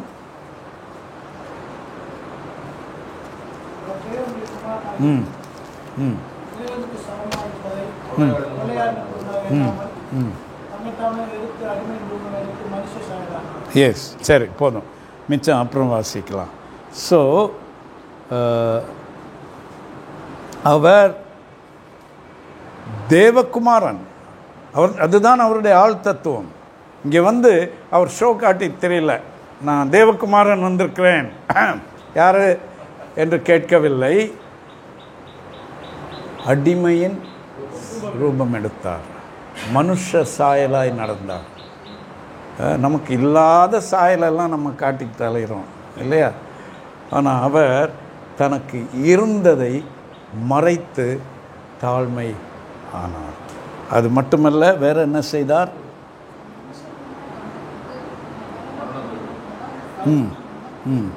8வது வசனம், அவர் மனுஷ ரூபமாய் காணப்பட்டு மரண பரியந்தம், அதாவது சிலுவையின் மரண பரியந்தம் கீழ்ப்படிந்தவராகி தம்மை தாழ்த்தினார். நன்றாக கவனித்துக் கொள்ளுங்கள். இயேசு என்ன செய்தார்? தேவகுமாரன் தன்னை தாழ்த்தி சிலுவை வரைக்கும் போனார் என்று சொல்லப்பட்டிருக்கு. His last station on earth was the cross. அங்கேதான் அவர் சொன்னார், முடிந்தது என்று. முடிந்தது. இதை ஞாபகத்தில் வைத்துக் கொள்ளுங்கள். இதை தொடர்ந்து பார்க்கப்போம். அப்படி அவர் செய்ததனாலே தேவன் என்ன செய்தாராம் அவரை? ஆதலால் 9வது வசனம், இருங்க, எல்லாவற்றுக்கும் மேலாக அவரை உயர்த்தினார். எல்லாவற்றுக்கும் மேலாக. எவ்ரிதிங். பிதா ஒருவர் தவிர மிச்சம் எல்லாவற்றுக்கும் மேலாக இயேசுவை உயர்த்தினார். உயர்த்தி இதோ இயேசுவின் நாமத்தில் எல்லாவற்றுக்கும் மேலாக அவரை உயர்த்தி இயேசுவின் நாமத்தில் வானோர் பூதலத்தோர் பூமியின் கீழானுடைய முழங்கால்கள் யாவும் முடங்கும்படிக்கும் செய்தார். தேவனுக்கு மகிமையாக இயேசு கிறிஸ்து கர்த்தர் என்று நாம் யாவும் அறிக்கை பண்ணும்படிக்கும் எல்லா நாமத்திற்கும் மேலான நாமத்தை அவருக்கு தந்தபடினார். எஸ், எல்லா நாமத்துக்கும் மேலான நாமத்தை அவருக்கு தந்தருளினார். அவருடைய நாமத்திலே முழங்கால் யாவும் முடங்கும். அது எந்த நாமம்? இயேசு. இயேசு ஏற்கனவே அவர் இயேசு தானே. இவ்வளவு வேலை அவர் செஞ்சதுனால அவருக்கு இப்போ ஒரு பட்டம் கொடுக்கிறார். அது என்ன நாமம்?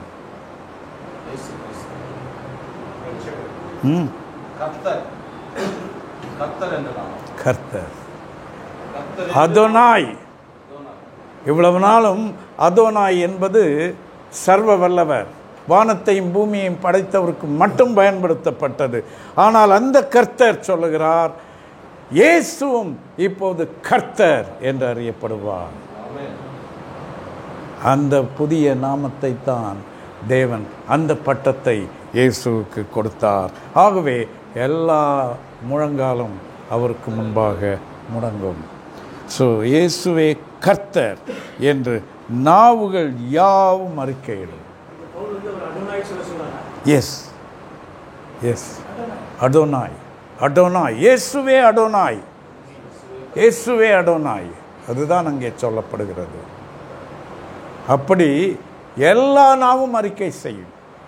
ஒரு நாள் வரப்போகிறது, எல்லா நாவும், இந்த உலகத்திலே அறிக்கை செய்ய தவறின நாவுகளும் நியாய தீர்ப்பின் நாளிலே அவர்கள் நரகத்திற்கு போகும் முன்னாக இயேசுவே கர்த்தர் என்று சொல்லி தான் நரகத்திற்கு போவார்கள். ஏனென்றால் இந்த மனுஷனாகிய இயேசு தான் அங்கே நியாயாசனத்திலே உட்கார்ந்திருக்க போகிறார். இந்த மனுஷகுமாரன் என்கிற பெயர் அந்த ஏன்ஷியன்ட் ஆஃப் டைம்ஸ் தானியேலின் புஸ்தகத்தில் சொல்லப்பட்டிருக்கிறதே, ஆதியிலிருந்தே இருக்கிறவர் என்கிற தேவன் அவர் மனுஷகுமாரனை அனுப்பினார் என்று பார்க்கிறோம். ஆக இந்த மனுஷகுமாரன் என்பது ஒரு டைட்டில் அவருக்கு கொடுக்கப்பட்டது. மனுஷகுமாரன் என்ற உடனே நமக்கு ஞாபகத்திற்கு வர வேண்டியது என்ன? தேவனிடத்திலிருந்து வந்த மனுஷன், தேவனிடத்திலிருந்து வந்த குமாரனாகிய மனுஷன் என்பதைத்தான் நாம் நினைவில் கொள்ள வேண்டும். சரி, இப்போ இந்த இயேசு என்ன எல்லாம் செய்தார் என்பதை பார்க்கலாம். இந்த அற்புதங்கள் செய்தார், கீழ்ப்படிந்தார், நிறைய காரியங்கள் செய்தார். ஆனால் இந்த விசுவாச பிரமாணத்தில் அதெல்லாம் விட்டுவிட்டார்கள். விட்டுவிட்டு நேராக எங்கே போகிறார்கள்? அவர் பொந்தியு பிலாத்துவின் காலத்தில் பாடுபட்டு சிலுவையில் அறையுண்டு மரித்து, பாருங்கள், கன்னிமரியாளத்தில் ஒப்புவித்து பிறந்தார். அடுத்தது பொந்தியு பிலாத்துவின் காலத்தில் பாடுபட்டார். சரி, இப்போ இயேசுவை பற்றி சொல்லும்போது பொந்தியு பிலாத்துவுக்கு அங்கே என்ன வேலை? பொந்தியு பிலாத்து யார்? ராயன். அவன் யூதனா? கிடையாது, ஒரு ரோமன். ஒரு ரோமன். திடீரென்று ஒரு ரோமனை அங்கே சொல்லி இருக்கிறாரே, என்ன காரணம்? என்ன காரணம்? என்ன? எஸ், ஹிஸ்டரி, சரித்திரத்திலே இந்த ஆட்சி காலத்திலே என்பது குறிப்பிடப்பட வேண்டும். அது மட்டுமல்ல, இயேசுவை கொலை செய்தவர்கள் யார்? ரோமர்களா? உஷாராயிட்டீங்க இப்போ, கரெக்டாக சொல்கிறீங்க. யூதர்கள் அல்ல, யூதர்கள் ஒப்பு கொடுத்தார்கள். யார் தான் கொண்டார்கள்? ரோமர். ரோமர். பாருங்க, அந்த லேவி ராகமத்தில் பலி செலுத்துதலை பற்றி சொல்லும்போது என்ன பலி எல்லாம் அங்கே சொல்லப்பட்டிருக்கிறது? அதெல்லாம் விட்டு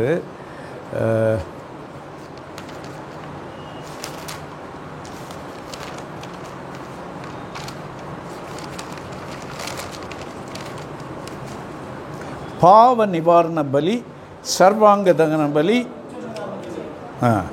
அப்புறம் பாவங்களை சுமந்து செல்லும் போக்காடு. ஒரு காளை பாவ நிவாரண பலியாக பலி செலுத்தப்பட வேண்டும். 2 கொரிந்தியர் 5:21 வாசிக்கிறோம். வாசிங்க 2 கொரிந்தியர் 5:2 21. நாம் அவருக்குள் தேவனுடைய நீதியாகும்படி பாவம் அறியாத அவரை நமக்காக பாவமாக்கினார். இந்த பாவமாக்கினார் என்பது எப்படி நடைமுறைக்கு அமுல்படுத்தப்பட்டது என்றால், அவர் அங்கே 2 ஆடுகள் சொல்லப்பட்டிருக்கின்றன, வெள்ளாடுகள். ஒன்று போக்காடு, இன்னொன்று சர்வாங்க தகன பலி. பாருங்க, யூதர்கள் இந்த 2 காரியத்தையும் செய்வார்கள். ஒரு ஆடு பலி செலுத்தப்பட வேண்டும், இன்னொரு ஆடு போக்காடாக விடப்பட வேண்டும். அந்த போக்காடு என்பது அதன் மேலே அந்த ஆசாரியன் தன்னுடைய 2 கைகளையும் அதன் தலையின் மேல் வைத்து இந்த ஜனங்களுடைய பாவத்தை எல்லாம் அதன் மேலே இறக்குகிறார். இறக்கி அதை கொண்டு விட மாட்டார்கள். நமக்கும் கொஞ்சம் பயம் இருக்கு இல்லையா? யாராவது செத்து போயிட்டா கூட இங்கனவே சுற்றிட்டுருப்பாங்க, அதனால் அவங்களுக்கு ஏதாவது செலுத்தணும். அவங்களுக்கும் அப்படி பயம் இருந்ததோ என்னமோ, அதை அந்த திசையிலவே இருக்க விட மாட்டாங்க. போ போ போ என்று வனாந்தரத்துக்குள்ளே துரத்தி விட்டு விடுவார்கள். அது உணவில்லாமல், தங்க இடம் இல்லாமல், ஆதரிப்போர் இல்லாமல் தானாக சாக வேண்டும். அதற்கென்று ஒப்பு கொடுத்து விடுவார். இவர்கள் பிழைக்கும்படி அது சாக வேண்டும். இயேசு அப்படி நமக்காக செத்தார். பாவம் அறியாத அவர் நமக்காக பாவமானார். துரத்தி விட்டாங்க. ஆகவே தான் பாளையத்துக்கு புறம்பே தான் நடைபெறுகிறது. பிலாத்து ஏரோதுக்கிட்ட அனுப்புகிறாரு, ஏரோது பிலாத்துக்கிட்ட அனுப்புகிறாரு. யூதர்களும் ரோமர்களும் 2 பேரும் போட்டி நடக்குது. நீ பண்ணு, நான் பண்ணு என்று 2 பேரும் கரைபட்ட கைகளை உடையவர்கள்.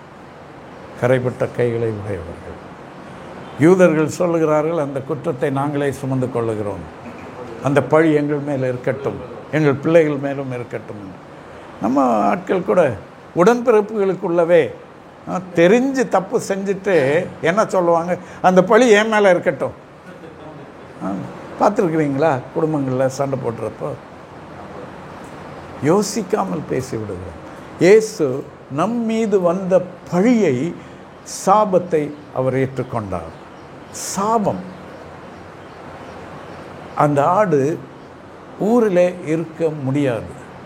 சபிக்கப்பட்டவன் என்றால் என்ன அர்த்தம்? சபித்தல் என்றால் தேவனுடைய பிரசன்னத்தை விட்டு துரத்தப்பட்டவன். சாபத்தையும் உனக்கு முன்பாக வைக்கிறேன், ஆசீர்வாதத்தையும் உனக்கு முன்பாக. சிலர் சாபங்கள் என்ன, சாபங்களை போக்குவது எப்படி என்று சற்று குறைய மந்திரவாதி வேலையெல்லாம் போதிக்கிறார்கள் சபைகளில். இது உங்கள் வீட்டில் திடீரென்று மரணம் ஏற்படுகிறதா, அப்போ அங்கே சாபம் இருக்கிறது. திடீரென்று பிஸ்னஸில் தோல்வி வந்ததா, அங்கே சாபம் இருக்கிறது. இவருக்கு ரொம்ப சாக்குப்போக்காக போச்சு. கையில் காசு இல்லை, நஷ்டம். இப்போ எல்லார்கிட்ட என்ன சொல்லிடலாம், கடவுள் மேலே பாரத்தை போட்டு இவர் ஜாலியாக ரெஸ்ட் எடுக்கலாம். நோ நோ நோ, அது அல்ல வேதம் கூறுவது. சாபம் என்றால் வேதத்தின்படி தேவனுடைய பிரசன்னத்தை விட்டு துரத்தப்படுதல். ஆசீர்வாதம் என்றால் தேவனுடைய பிரசன்னத்திலேயே இருப்பது. நீங்கள் ஆசீர்வதிக்கும் போது எப்படி ஆசீர்வதிக்க வேண்டும் என்று சொன்னார்? கர்த்தர் தம்முடைய முகத்தை உங்கள் மேல் பிரகாசிக்க பண்ணி உங்கள் மேல் கிருபையாக இருக்க கடவுள். அப்படி என்றால் என்ன? கர்த்தருடைய பிரகாசமான முகத்தை பார்க்க ஒரு வாய்ப்பு, தரிசிக்க வாய்ப்பு. சாபம் என்றால் என்ன? என் முகத்தில் முழிக்காத, போ, கெட் அவுட். அதுதான் சாபம். ஆக கிறிஸ்து நமக்காக கெட் அவுட் ஆனார், வெளியே தள்ளப்பட்டார். அப்புறம் பிலாத்து பாருங்க, தன் கைகளை கழுவுகிறார். இந்த பலிகளை செலுத்துகிறவன், சர்வாங்க தகன பலியை செலுத்தி பாவங்களை சுமந்து செல்லும் போக்காடு மேலே கையை வைக்கிறவன் என்ன செய்ய வேண்டும்? அந்த ஆசாரியன் தன்னை சுத்திகரிக்க வேண்டும், குளிக்க வேண்டும், கையை கழுவ வேண்டும். இந்த பிலாத்துவுக்கு வேதாகமம் தெரியாது. ஆனால் ஆவியானவரால் நடத்தப்பட்டு அவன் போய் தன் கைகளை கழுவுகிறான், கழுவி வெளியே அனுப்பிவிடுகிறான். யூதர்களால் தண்டிக்கப்படுகிறவராக இருந்திருந்தால் அவர் தேவாலயத்தில் தண்டிக்கப்பட்டிருப்பார். ரோமர்களால் தண்டிக்கப்படுவதனால்தான் அவர் நகரத்துக்கு புறம்பே கொண்டு போகப்படுகிறார். ஏனென்றால் அது யூதர்களுடைய நகரம், அங்கே அந்த தண்டனையை செலுத்தக்கூடாது. யூதர்கள் தண்டிப்பதாக இருந்தால் கல்லெறிந்து கொண்டிருப்பார்கள். ஆனால் மரத்திலே தொங்குகிறவனவனும் சபிக்கப்பட்டவன், அதாவது தேவனுடைய பிரசன்னத்தை விட்டு துரத்தப்பட்டவன் தான் இப்படி சாவுக்கு ஒப்பு கொடுக்கப்படுவான். சிலுவையிலே சாகிற சாவு, அதற்கு இயேசு ஒப்பு கொடுக்கப்பட்டார். நமக்காக சாபமானார், நமக்காக பாவமானார், நமக்காக சாபமானார். இந்த நாட்களிலே இயேசுவின் பாடு மரணத்தை தியானிக்கிறோம். அப்போது இதெல்லாம் நாம் தெளிவாக அறிந்து, சும்மா எங்கேயோ கேட்ட கதைகளெல்லாம் சொல்லி நம்மளும் ஏமாந்து ஜனங்களையும் ஏமாற்றிட்டு இருக்க வேண்டாங்க. ப்ளீஸ், வசனம் வேதம் என்ன சொல்லுகிறது அதை புரிந்து கொண்டு நாம் அதைத்தான் போதிக்க வேண்டும்.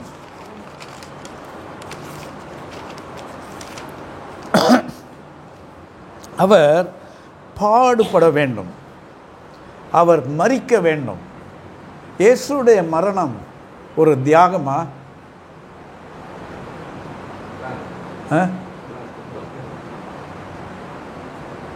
நிறைய பேர் இயேசுவை தியாகத்தின் அடையாள சின்னம் என்கிறார்கள். நோ, தட்ஸ் மனுஷீகமாக பார்த்தால் தான் அப்படியெல்லாம் தெரிகிறது. இயேசு தான் காட்டி கொடுக்கப்படுகிற நேரம் வந்தபோது என்ன சொன்னார்? மனுஷகுமாரன் மகிமைப்படுகிற வேளை வந்தது. The hour has come for the Son of Man to be glorified. மனுஷகுமாரன் மகிமைப்படும்படியான வேளை வந்தது. அவர் பயந்து ஓடவில்லை. அவர் அந்த கடைசி வாரம் எருசலேமுக்கு வருகிறார். எங்கே? நாசரேத்திலிருந்து வருகிறார், கலிலேயாவிலிருந்து வருகிறார். வேதாகமம் சொல்லுகிறது, அவர் அப்படி புறப்பட்டு வரும்போது அங்கே சாகப் போகிறேன் என்பது அவருக்கு தெரியும். ஆனால் எப்படி வந்தாராம்? அவர் எருசலேமுக்கு நேராக தன்னுடைய முகத்தை திருப்பினார். ஆங்கில வேதாகமம் சொல்லுகிறது, he turned his face towards Jerusalem like a flint. ஒரு வேடனுடைய வில்லிலிருந்து புறப்பட்டு போகிற ஒரு அம்பு மாதிரி இயேசு நாசரேத்திலிருந்து எருசலேமுக்கு திரும்புகிறார். புறப்பட்டு போன அம்பு திசை மாறுமா? மாறாது. திரும்ப வருமா? வராது. One direction. இயேசு எதற்காகவே வந்தேன் என்பதை அறிந்து அதற்கு தன்னை ஆயத்தம் பண்ணிக்கொண்டு எருசலேமுக்கு நேராக போக புறப்பட்டார். அவர் காட்டி கொடுக்கும் வேளை வந்தபோது மனுஷகுமாரன் மகிமைப்படும்படியான வேளை வந்தது என்று சொன்னார். ஏதோ அரசியல்வாதி தியாகம் பண்ணி உயிரை கொடுத்த மாதிரி அல்ல. இல்லை என்றால் ஒரு குற்றம் செய்யாத நபரை தப்பிதமாக தண்டித்து விட்டபடியும் அல்ல. இது அவர், நீங்கள் என் ஜீவனை எடுக்கவில்லை, நானே கொடுக்கிறேன், நானே கொடுக்கிறேன், உங்களால் என் ஜீவனை எடுக்க முடியாது என்று அவர் சொன்னார். ஆக அது ஒரு தியாகம் அல்ல, அது பலி. பலி. ஓகே, வேற அது மீட்புக்கான பலி. நம்முடைய மீட்புக்கு இரத்தம் சிந்துதல் இல்லாமல் பாவ மன்னிப்பு இல்லை. அதற்காக தன்னை பலி செலுத்தினார். ஆகவே தான் வேதம் சொல்லுகிறது, வானத்தின் கீழே மனுஷர் ரட்சிக்கப்படும்படி அவருடைய நாமமே அன்றி வேறொரு நாமம் கொடுக்கப்படவில்லை. அதுதான் அவருடைய சிறப்பு. அவர் பாடுபட வேண்டும் என்பது தேவ சித்தம். அவருடைய இட்டர்னல் பிளான் ஆஃப் சால்வேஷன், அதிலே தான் அவர் பாடுபட வேண்டும் என்பது இருந்தது. அது மட்டுமல்ல, பொந்தியு பிலாத்துவின் காலத்தில் பாடுபட வேண்டும். கலாத்தியர் 4:5 என்ன சொல்கிறது? காலம் நிறைவேறின போது, யூதர்களுக்கு கொடுக்கப்பட்ட காலம் முடிந்துவிட்ட உடனே, பொந்தியு பிலாத்து ஆட்சி செய்த காலத்திலே, ஹிஸ்டாரிக்கல் ரெக்கார்ட் பாருங்கள், உலக சரித்திரமே ஏடி என்றும் பிசி என்றும் ரெண்டாக பிரிக்கப்பட்டது. அவ்வளவு முக்கியமான சம்பவம் உலகத்திலே நடந்து இருக்கிறது. அது மட்டுமல்ல,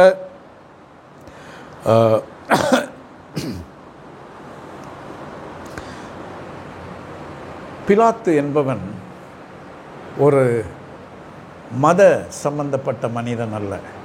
மத வெறியர்கள் அவரை கொன்று விட்டார்கள் என்று சொல்லும். அது ஒரு அரசாங்க ஆணை. ஒரு பப்ளிக் ஃபிகர், பொது மனுஷனால் இந்த கொலை நிறைவேற்றப்படுகிறது. இது ஒரு கூட்டு சதி. யூதர்களும் ரோமர்களும் சேர்ந்து, கிரேக்கர்களும் கொஞ்சம் சப்போர்ட் பண்ணியிருப்பாங்க. ரொம்ப நியூசன்ஸாக இருக்கிறான், தூக்கி முச்சை கட்டுங்க என்று சொல்லியிருப்பார்கள். சரி, ஆனால் தேவன் அதை தம்முடைய திட்டத்தை நிறைவேற்ற பயன்படுத்தினார்.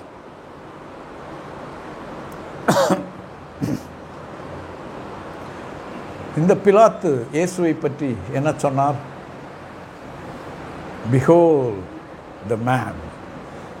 மனுஷருக்கே இலக்கணமானவரை பாருங்கள், இவரில் நான் ஒரு குற்றமும் காணவில்லை.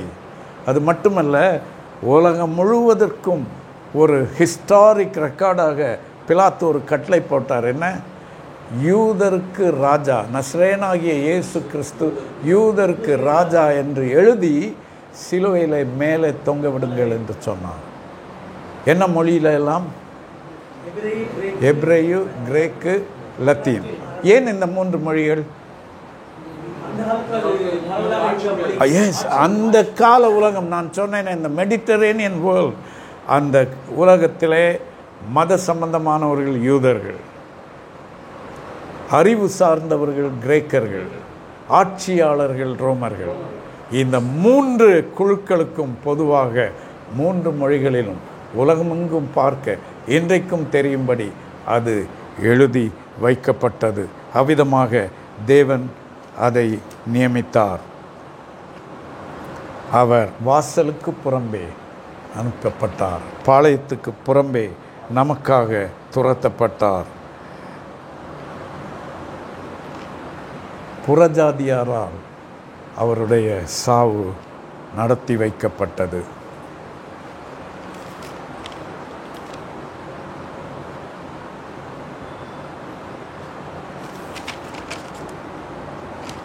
சரி, செத்தார் சிலுவையிலே. இங்கே என்ன பார்க்கிறோம்? அடுத்ததாக இந்த பிரமாணம் என்ன சொல்லுகிறது? அவர் பிலாத்துவின் கீழ் பாடுபட்டு சிலுவையில் அறையுண்டு மரித்து அடக்கம் பண்ணப்பட்டார். சிலுவையில் அறையுண்ட அவர் அங்கே முடிந்தது என்று சொல்லுகிறார். ஒரு முக்கியமான சத்தியம் இங்கே என்னவென்றால், சிலுவைக்கு பிறகு என்ன நடந்தது? மரணம் நடந்தது. அதற்கு பிறகு அவர் அடக்கம் செய்யப்பட்டார். அதற்கு பிறகு உயிர்த்தெழுதல். இப்போது அதற்கு பிறகு பரத்துக்கு ஏறினார். இப்போது பிதாவின் வலது பார்சத்திலே வீற்றிருக்கிறார். திரும்ப வரப்போகிறார். பாருங்கள், இயேசுடைய வேலை எப்போது முடிந்தது? கல்லறையில் வைத்தா, சிலுவையில் வைத்தா? சிலுவையில் வைத்து.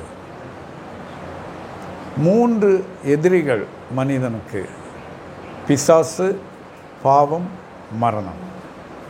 ஏதேன் தோட்டத்திலே பிசாசு வந்தது, பிசாசின் மூலமாக பாவம் வந்தது, பாவத்தின் மூலமாக மரணம் வந்தது.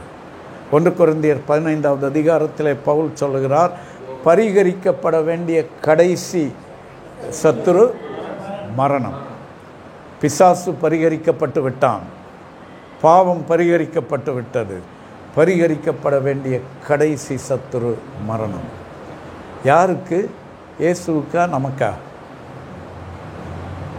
இயேசுவுக்கும் சரி நமக்கும் சரி கடைசி சத்துரு மரணம். அப்படி என்றால் என்ன அர்த்தம்? செத்து போய் அங்கே நாட்டம் அடித்து புழுக்களால் அரிக்கப்பட்டு அப்படியே போகிற ஒரு அவமானமாக இருக்கிறதே, அதுதானா எதிரி? நோ. என்ன நடக்கிறது என்றால், அந்த சிலுவையில் இயேசு உயிரை விடும்போது எல்லாம் முடிந்தது என்று சொல்லிவிட்டார். Mission accomplished. அவருக்கு மரணம் ஈன மரணமாக இருந்தது. ஆனால் அடக்கம் உயர்ந்த அடக்கம், உயர்ந்த அடக்கம், மகிமையான அடக்கம், உயிர்த்தெழுதல். ஆகவே அன்பானவர்களே, கிறிஸ்தவனுடைய வாழ்க்கையிலே மகிமை எப்போது ஆரம்பமாகிறது? No, the moment you die. அந்த சரீரம் அடக்கம் பண்ணப்படுகிற அந்த வேளையில் உயிர் பிரிந்த உடனே மகிமை ஆரம்பித்து விடுகிறது. மகிமை ஆரம்பித்து விடுகிறது. எஸ். சிலுவையில் தொங்கின அந்த கள்ளனை பார்த்து இயேசு என்ன சொன்னார்? இன்று நீ என்னுடனே பரதேசில். கொஞ்சம் வெயிட் பண்ணு, அப்படி கல்லறைக்கு போக வேண்டிய ஒரு வேலை இருக்குது, அங்கெல்லாம் போயிட்டு அப்படி பாதாளத்துக்கெல்லாம் ஒரு டூர் போட்டு அப்புறம் வர்றேன், அது வரைக்கும் அங்கே வெயிட் பண்ணு என்று சொல்லவில்லை. இன்று today you will be with me in paradise. Paradise begins instantaneously. லாசரும் மரித்தான், ஐஸ்வர்யவானும் மரித்தான். லாசருவை தேவதூதர்கள் வந்து ஏந்தி சென்றார்கள்.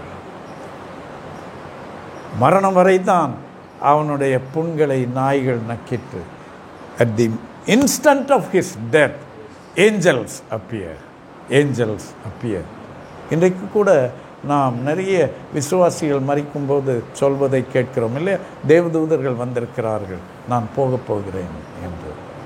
It's true, it's real.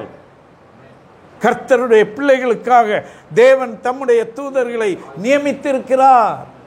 ஆனால் விசுவாசிகள் இல்லாதவர்கள் ஐயோ பயமா இருக்கிறதே, பயமா இருக்கிறதே, வேண்டாம் வேண்டாம் என்கிறார்கள். அந்த மரணம் என்பதோடு என்ன நடக்கிறது? இதுக்கு மேலே இவனை வைத்து சாத்தானால இனி கஷ்டம் கொடுக்க முடியாது. கேன்சர் வியாதியினாலே, வறுமையினாலே, மனக்கவலையினாலே சாத்தான் அலைக்கழித்து கொண்டு இருக்கிற விசுவாசியை கூட கர்த்தர் சொல்கிறார், என் பிள்ளையே, உன் கஷ்டங்கள் முடிந்து விட்டது, இனி அழுகை இல்லை, இனி கண்ணீர் இல்லை, வந்துவிடு. இன் திஸ் மொமெண்ட், இப்போவே எல்லாம் மாறிவிட்டது. பரதீசிலிருந்து பிறகு நியாய தீர்ப்பு இருக்கிறது. அதன் பிறகு கர்த்தரோடு நாம் பரலோகத்தில் இருப்போம், மற்றவர்கள் நரகத்தில் தண்டிக்கப்படுவார்கள். அது தொடர்ச்சியாக நடக்க இருக்கிறது. ஆனால் இயேசுவின் மரணம் என்பது, அப்போது அந்த சிலுவையிலேயே அவர் பாதாளத்தில் இறங்கினார் என்று இங்கே சொல்லப்பட்டிருப்பது பிற்காலத்திலே சேர்க்கப்பட்ட ஒன்று. இந்த விசுவாச பிரமாணத்திலே பேதுரு எழுதுகிறார், அவர் பாதாளத்துக்கு இறங்கி சென்று காவலிலே இருந்தவர்களுக்கு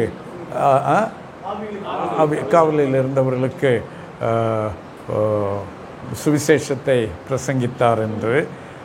ஆனால் அது நரகத்திற்கு போனார் என்று நாம் எடுத்துக்கொள்ள முடியாது. நரகம் அவருக்கு இங்கே முடிந்து விட்டது. சிலுவையே நரகம்தான் அவருக்கு. இதை பற்றி ரெண்டு முக்கியமான கருத்துக்கள் கிறிஸ்தவர்கள் நடுவில் இருக்கின்றன. ஒன்று ரோமன் கேத்தலிக் நம்பிக்கை, இன்னொன்று கால்வின் என்பவருடைய நம்பிக்கை. ரோமன் கேத்தலிக்ஸ் என்ன சொல்லுகிறார்கள்? மரித்த பிறகு பரதீசுக்கு போய் அங்கே பாவம் செய்த விசுவாசிகளுக்கு உத்தரிக்கை ஸ்தலம் என்று ஒன்று இருக்கிறது, கொஞ்சம் காசு கொடுத்தோன்னா ஜெபம் பண்ணி அவங்கள மோட்சத்திற்கு அனுப்பிவிடலாம் என்று. ஆனால் வேதம் அதை ஆதரிக்கவில்லை. ஜான் கால்வின் என்ன சொல்லுகிறார் என்றால், அந்த பாதாளம் என்பது இயேசு சிலுவையிலே முடித்து விட்டார். அவர் நரகத்திற்கு போக வேண்டிய தேவை கிடையாது. பழைய ஏற்பாட்டிலே பாதாளம் என்று சொல்வது கிரேவ் என்பதைத்தான் குறிக்கிறது. அவர் கிரேவுக்கு சென்றார், கல்லறைக்கு சென்றார் என்பதுதான் அங்கே முக்கியமாக நாம் பார்க்க வேண்டும். சரி, உயிர்த்தெழுந்தார். உயிர்த்தெழுதலிலே மகிமை ஆரம்பிக்கவில்லை, அடக்கத்திலேயே மகிமை ஆரம்பித்து விட்டது. அதற்காகத்தான் கிறிஸ்தவர்களுக்கு நல்லடக்கம் கொடுக்கிறோம்.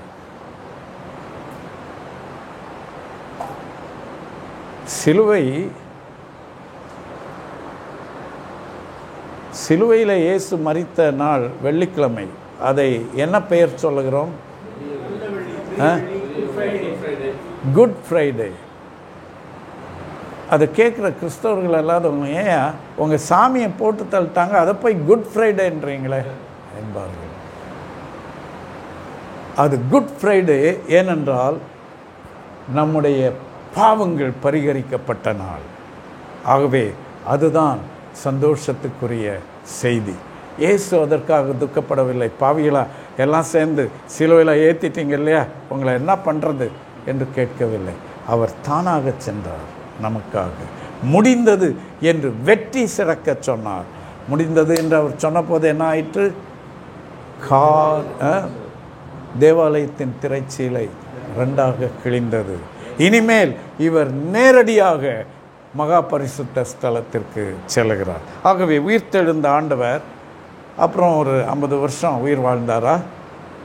இல்லை, 40 நாட்கள் அவர் மனிதருக்கு தன்னை காண்பிக்க இருந்தார். காண்பித்து விட்டு பிறகு என்ன செய்கிறார்? பரத்துக்கு ஏறி செல்கிறார். அங்கே அவருக்கு வரவேற்பு கொடுக்கப்படுகிறது, உயர்வான மகிமை கொடுக்கப்படுகிறது. அவர் பிரதான ஆசாரியனுக்காக நமக்காக பரிந்து பேசி கொண்டிருக்கிறார். அவர் போகும்போது சொல்கிறார், நான் உங்களை திக்கற்றவர்களாய் விடேன், உங்களுக்கு வேறொரு தேற்றரவாளனை நான் கொடுப்பேன். அதுதான் பரிசுத்த ஆவியானவர். இந்த உலகத்திலே நமக்கு பரிசுத்த ஆவியானவரை கொடுத்திருக்கிறார். பரலோகத்திலே இயேசுவே நமக்காக பரிந்து பேசி கொண்டிருக்கிறார். எத்தனை பெரிய பாக்கியம், எத்தனை பெரிய கிருபை! இதுதான் இயேசு நமக்காக செய்த காரியம். ஆமென். எஸ், எத்தனை ஆச்சரியம் இல்லையா? கண்களை மூடி ஜெபிப்போமா? நல்ல ஆண்டவரே, உடைய வார்த்தைகளுக்காக நன்றி. நீர் எங்களுக்காக செலுத்தின அந்த பெரிய ஆண்டவரே அந்த கிரயத்திற்காக நன்றி. எங்களால் எங்களை மீட்டுக்கொள்ள முடியாது. எங்களுக்கு போக்கு வழியாக நீர் போக்காடாக மாறினீர். எங்கள் பாவங்களுக்காக நீர் பலியாடாக மாறினீர். எங்களுக்காக வாசலுக்கு புறம்பே தள்ளப்பட்டீர், அவமானம் சகித்தீர், சாபமானீர். இதெல்லாம் நினைத்து நன்றியோடு உம்மை ஸ்தோத்திரிக்கிறோம். அதன் மூலம் எங்களுக்கு கிடைத்த மகிமைக்காக உமக்கு நன்றி ஆண்டவரே. இதை நினைத்து பார்த்தவர்களாக, உமக்கு நன்றி உள்ளவர்களாக வாழ பயன்பட எங்களுக்கு உதவி செய்யும். எங்கள் இரட்சகராகிய இயேசு கிறிஸ்துவின் நாமத்தில் கேட்கிறோம் எங்கள் நல்ல பிதாவே.